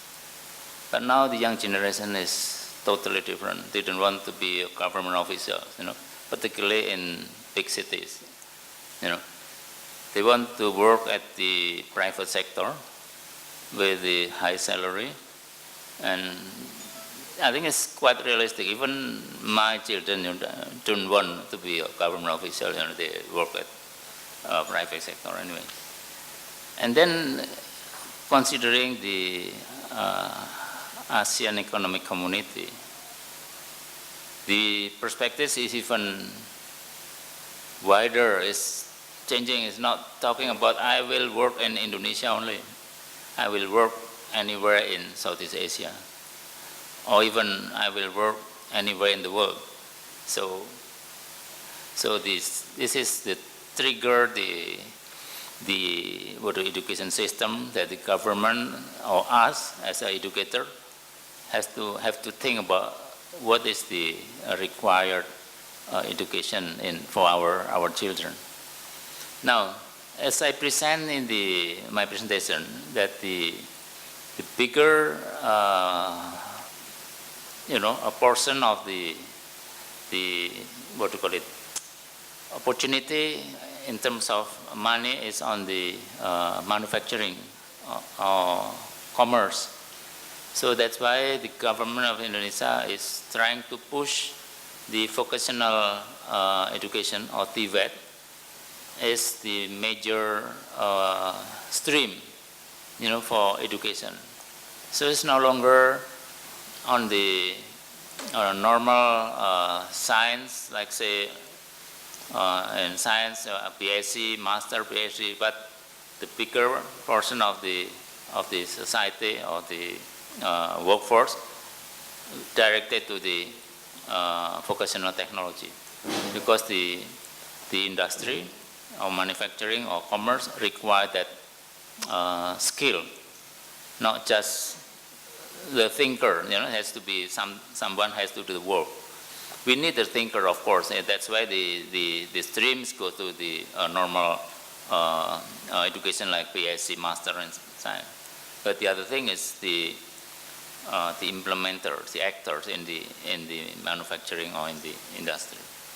So that's why the TVET is becoming important issues in education, not only Indonesia. I think Thailand also and other countries, I think the same thing. So that we can, expand our opportunity, not only in our own country, but in ASEAN society. Yeah. The first thing. Other than the vocational things, the government is also trying to encourage the competency-based education. So that's why in our curriculum, especially at the university, as I'm university lecturer also, we are forced to identify what is the competency of the graduate. So that's why you design the work, yeah, to achieve that competency, or to assign the curriculum based on the competency. That's the important thing, that is improve the capability of the graduate to, well, if you don't like the word competition, that's fine. But the thing is, in this world, we have to compete with others, of course. The thing is about the critical thinking.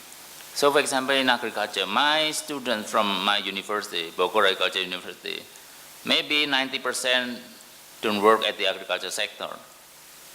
They work on banking, on press, and other related businesses. There's very few working in agriculture, because to get the decent income for agriculturists, a university graduate, at least you need 10 hectares of land. See, it's impossible if you graduate from agriculture universities or faculty of agriculture, let's say 10,000 per year.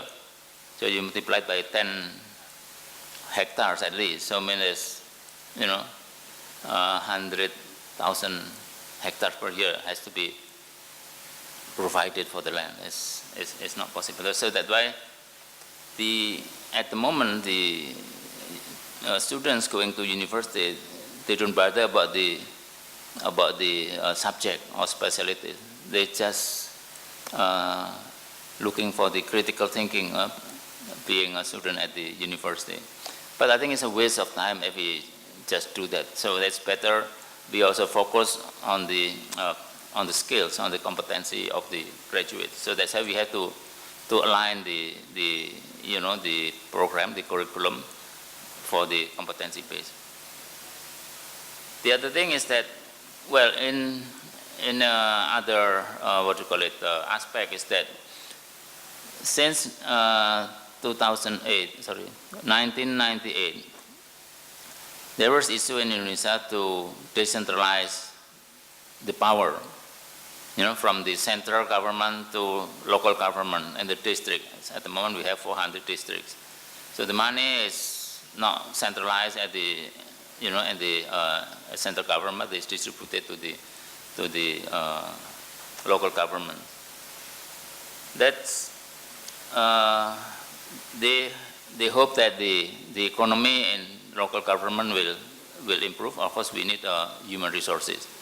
So that's why the education sector has to support the growth of the local government. We know that in every cities in Southeast Asia, it's only concentrated on the big city, in Indonesia, in Jakarta, Bangkok, in Thailand, in Bangkok, Philippines, in Manila, except in Malaysia. Singapore, of course, is one big city. In Malaysia, growing at the same, together. So that's why there is no, concentration of resources or human capital in one big city, with causing urbanization and so forth. So that's why the education has to be decentralized also, so that people is not moving to the only one big capital. I think that is the plan, to anticipate the ASEAN economic community. Thank you very much. Thank you very much for your input. Very interesting to see some surprising similarities and obvious differences among these ASEAN countries. So now, I'd like to invite Dr. Nantana to tell us about the future education, or where the educational system in ASEAN countries will be. And also, what is your view on the career that will be in high demand in ASEAN context or the ASEAN market? Thank you. For what is next? This is the question from moderator through the higher education in ASEAN. From the ASEAN perspective that we discussed among the members as well as among the group of experts, we realized that the quality is still, don't feel bored with the word quality, because the quality is a must, because we are the educator. So the next, we have to ensure that we produce quality ASEAN citizen. This is another step in the future. We haven't diluted the sense of nationality or nationalism, but we try to expand the perception of young generation to the regionalism, which is ASEAN. So therefore, the higher education institutions have to put the policy towards that direction. Just try to look for the possibilities to improve and to produce the qualities ASEAN citizen. At the UNESCO now highlight about the issue of the global citizenship. So you see, this is in line. They see that all the difficulty, all the problems that happen in different corners of the world become very serious. How we make the people who live together peacefully, prosperly, healthy. So that is the way how to build a new generation, to have the perception that everyone not only to be the citizen of your nation, but you have the role and responsibility beyond the national border.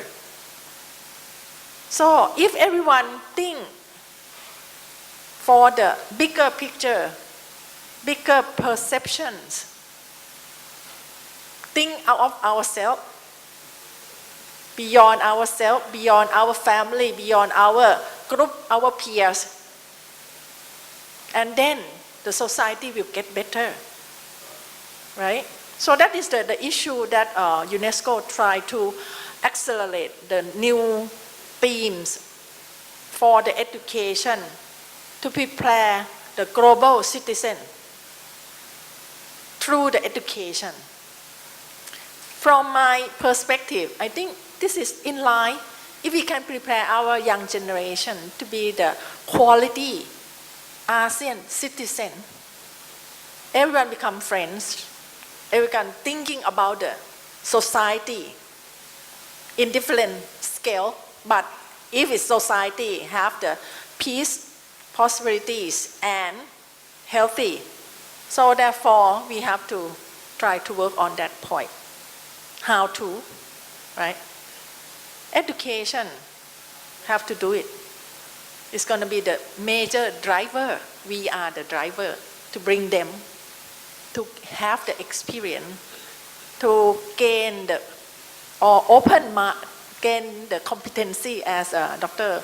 Honako mentioned, because now we approach to 20th century education. And we have the target to produce our young generation to equip with the 20th century skill. What is 20th century skill? You can see from the qualification framework. In ASEAN, most of us have the national qualification framework start from Malaysia. Malaysia is really in the front line. Have the Malaysian qualification framework, Thailand qualification framework that all the ajahn or professor have to fill up the form, the different form, and try to explain if you teach this course, what kind of competency that you will train them to achieve, right? That is qualification. Philippines also have.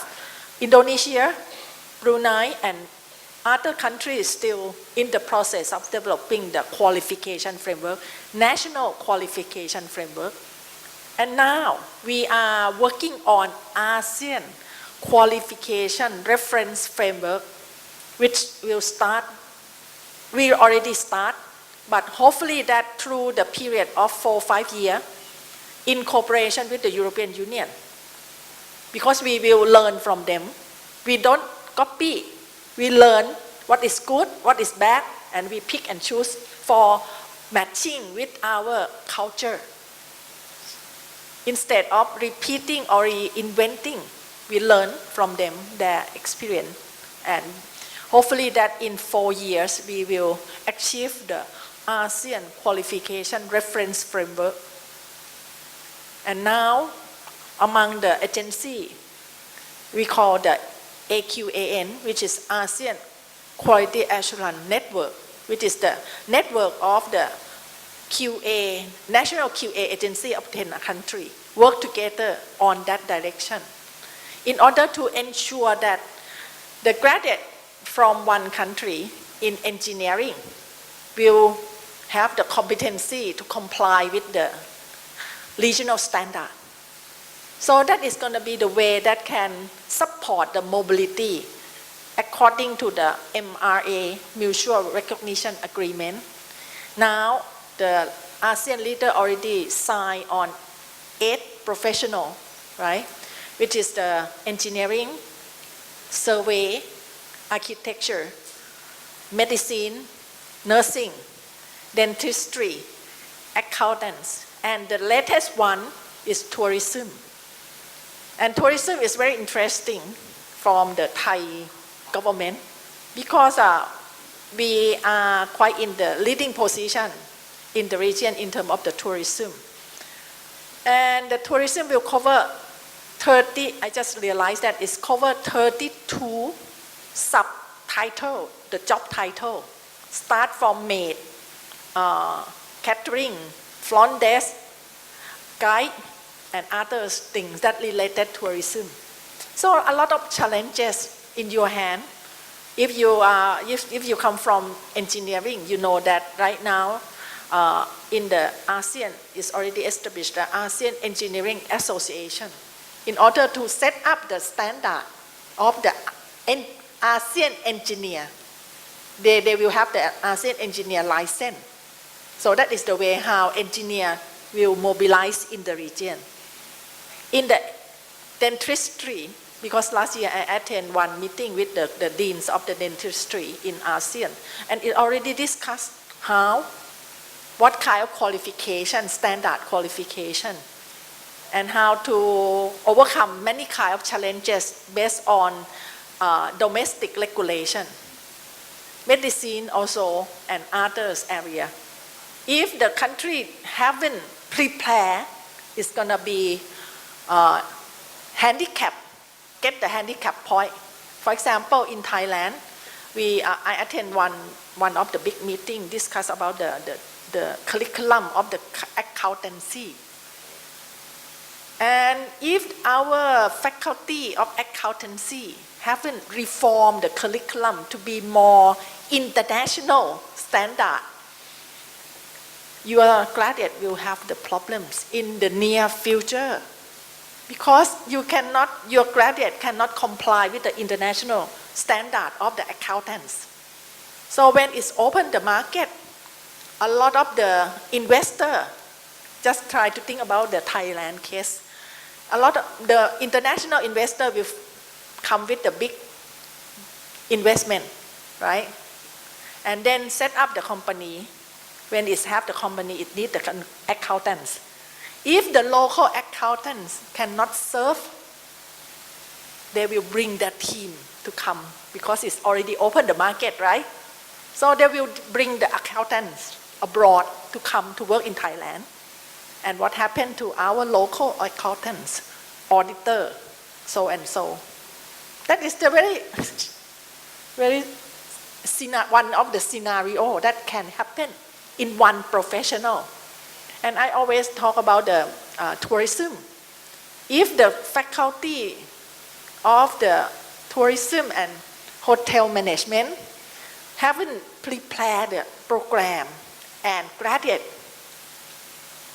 to be competency in linguistic, in the English competency, which is a must. If you open the market more, you're gonna have our friends from Philippines, the lady, Filipino lady, very beautiful, similar to Thai, but she can speak very fluent English.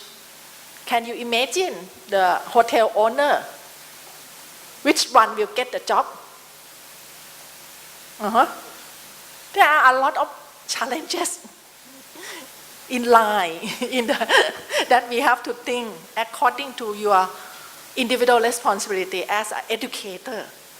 So, don't try to put priority. Do everything that you can do. Help as much as possible. Build up the network among teachers, among professors, a group of faculty. Make it like a cluster and try to work on it. And you will achieve the success and you will prepare the qualified graduate, not for the country, but for the region as well. Thank you. Excellent. Thank you very much for your in-depth perspective on this issue. It's very interesting.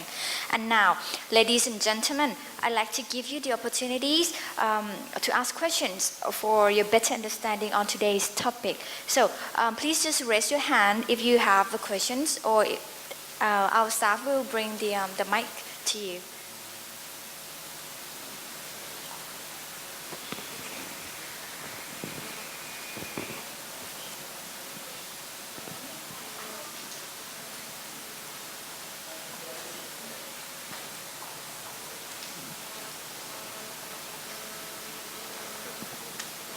Thank you, Madam MC.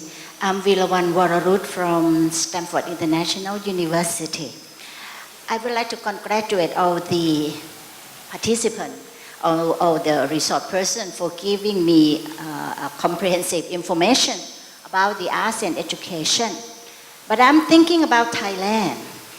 It's a pity that the host NIDA here in Bangkok, actually, I learned from Malaysia, Philippines, Cambodia, and also from Indonesia. But how about Thailand? Because Ajahn Professor Nantana represents AUN. I'm looking for our Minister of Education talking about the awareness of education, particularly within about 1 year and 10 months. ASEAN will become one community. And you look at Bangkok. Bangkok is a venue for the ESCAP. Bangkok also is the venue. We have the brand office of UNESCO. Bangkok also is the office of the SIMIO. But we don't have a representative from SIMIO talking about the education system among the 10 ASEAN countries, overview of this. And what direction in the future that we should go. But I learned, yes, we have a representative from SEMIO, but SEMIO talking about Indonesia or ESCAP, but he's talking about the Philippines, his own country. That's very good. I keep thinking, what happened to Thailand? Here in this country, we should have representative from UNESCO, from SEMIO, from ESCAP, particularly Thai education. Please give me this. I'm sorry, I'm not that to provoke something. But I think, should we have this representative from more diverse representative? I'm thinking, how about Myanmar? This year, Myanmar is the chairman of the ASEAN. And should we have Myanmar representative? We might learn what Myanmar, what is the direction? And because earlier I heard from President Thein Sein mention about code of conduct in the security issue. But how about the education? This kind of thing that I also would like to learn. And then, not Myanmar, Singapore. Dr. Nantana mentioned that Singapore, particularly NUS, is among the top 30 universities in the world, and maybe top in ASEAN country.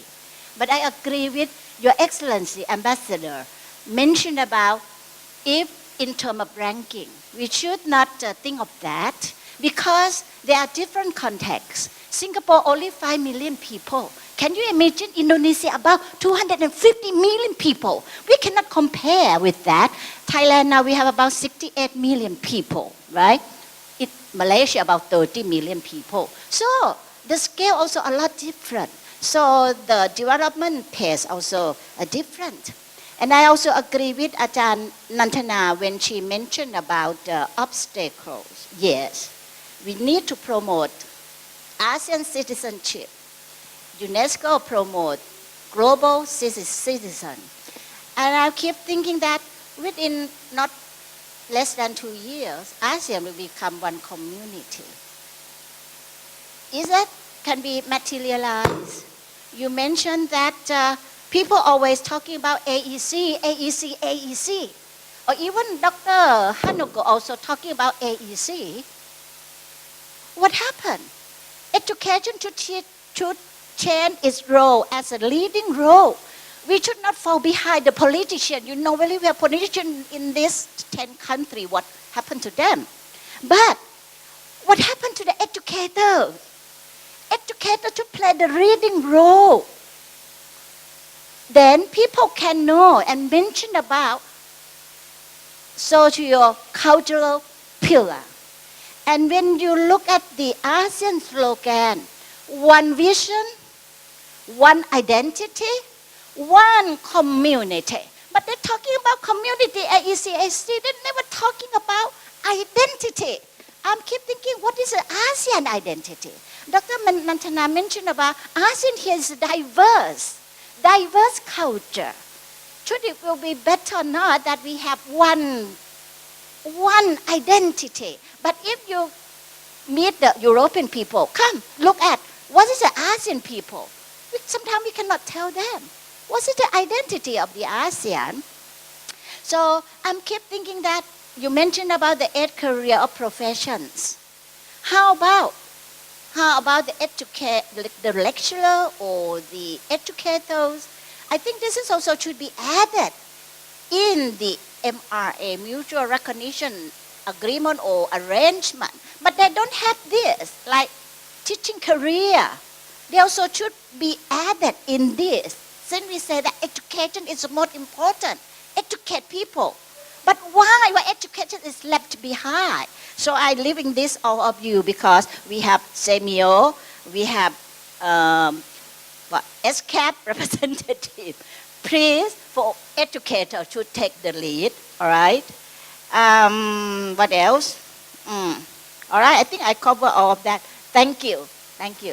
Thank you very much for your comments. And now, very interesting point you mentioned.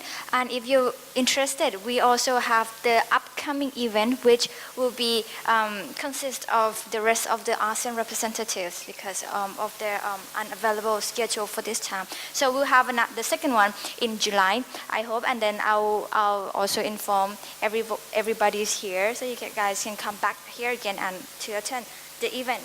And next question, please.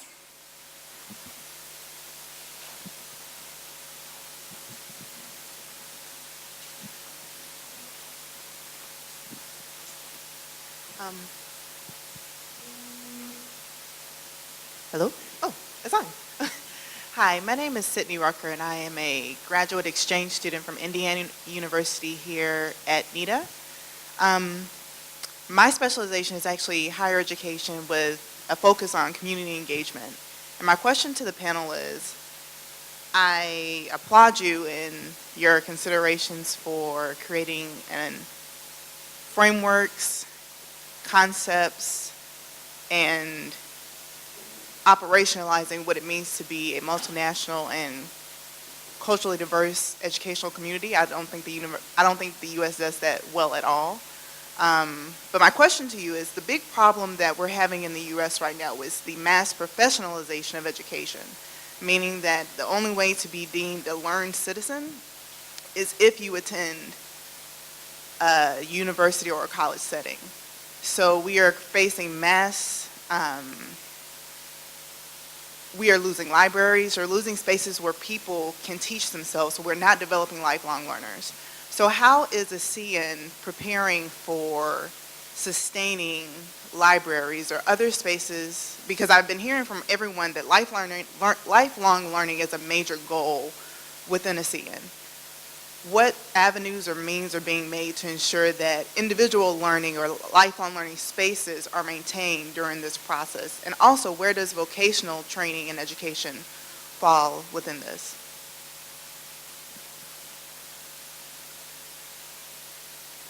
Okay, I try my best to answer this one. For the ASEAN perspective about the lifelong learning, you have to know that it's a priorities in the ASEAN 5-year work plan on education. And lifelong learning in the process of development in this region is different from country to country. But for the ASEAN as a whole, the government of 10 countries work together, particularly try to emphasize on the education for all.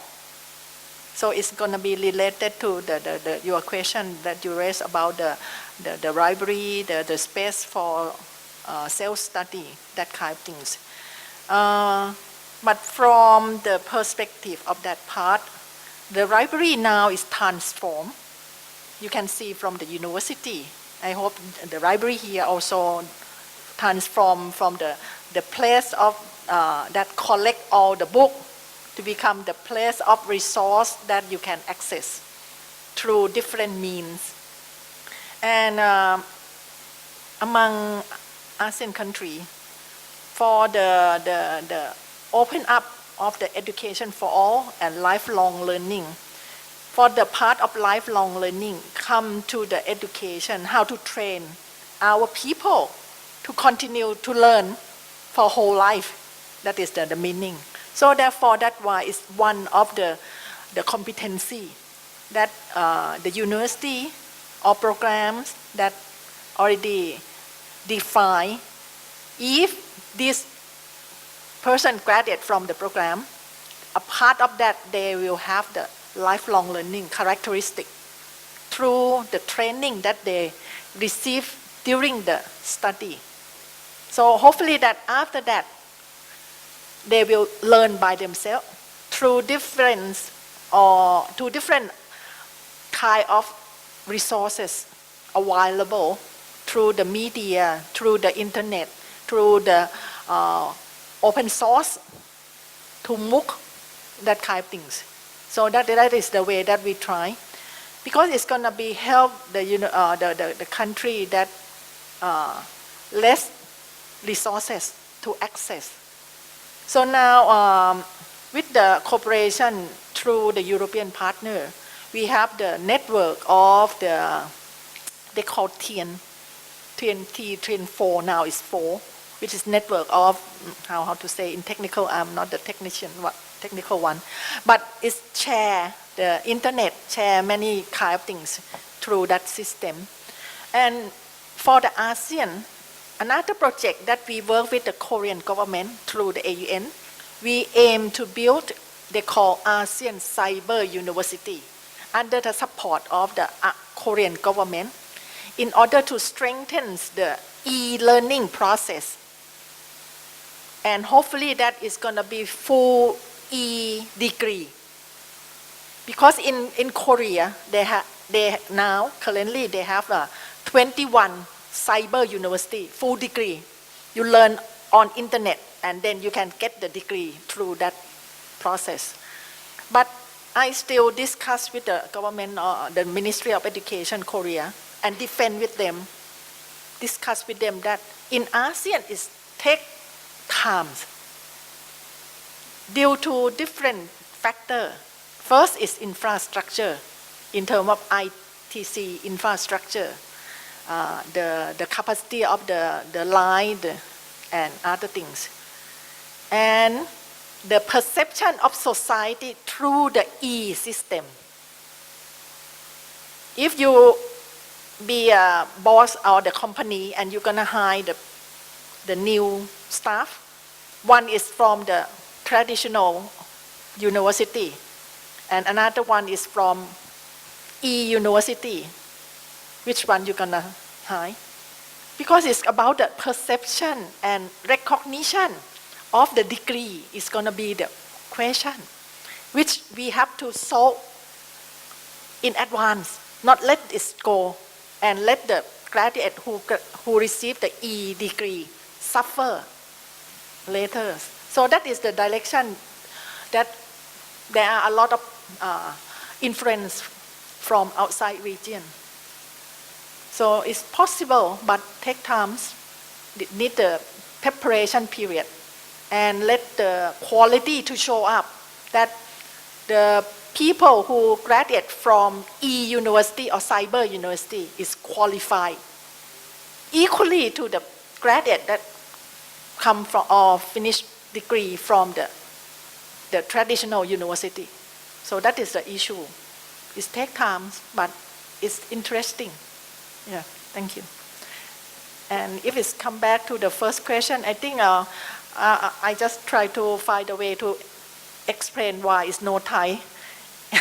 Maybe we expect that majority of the audience is Thai, so you assume that you know very well about the Thai system. So that's why.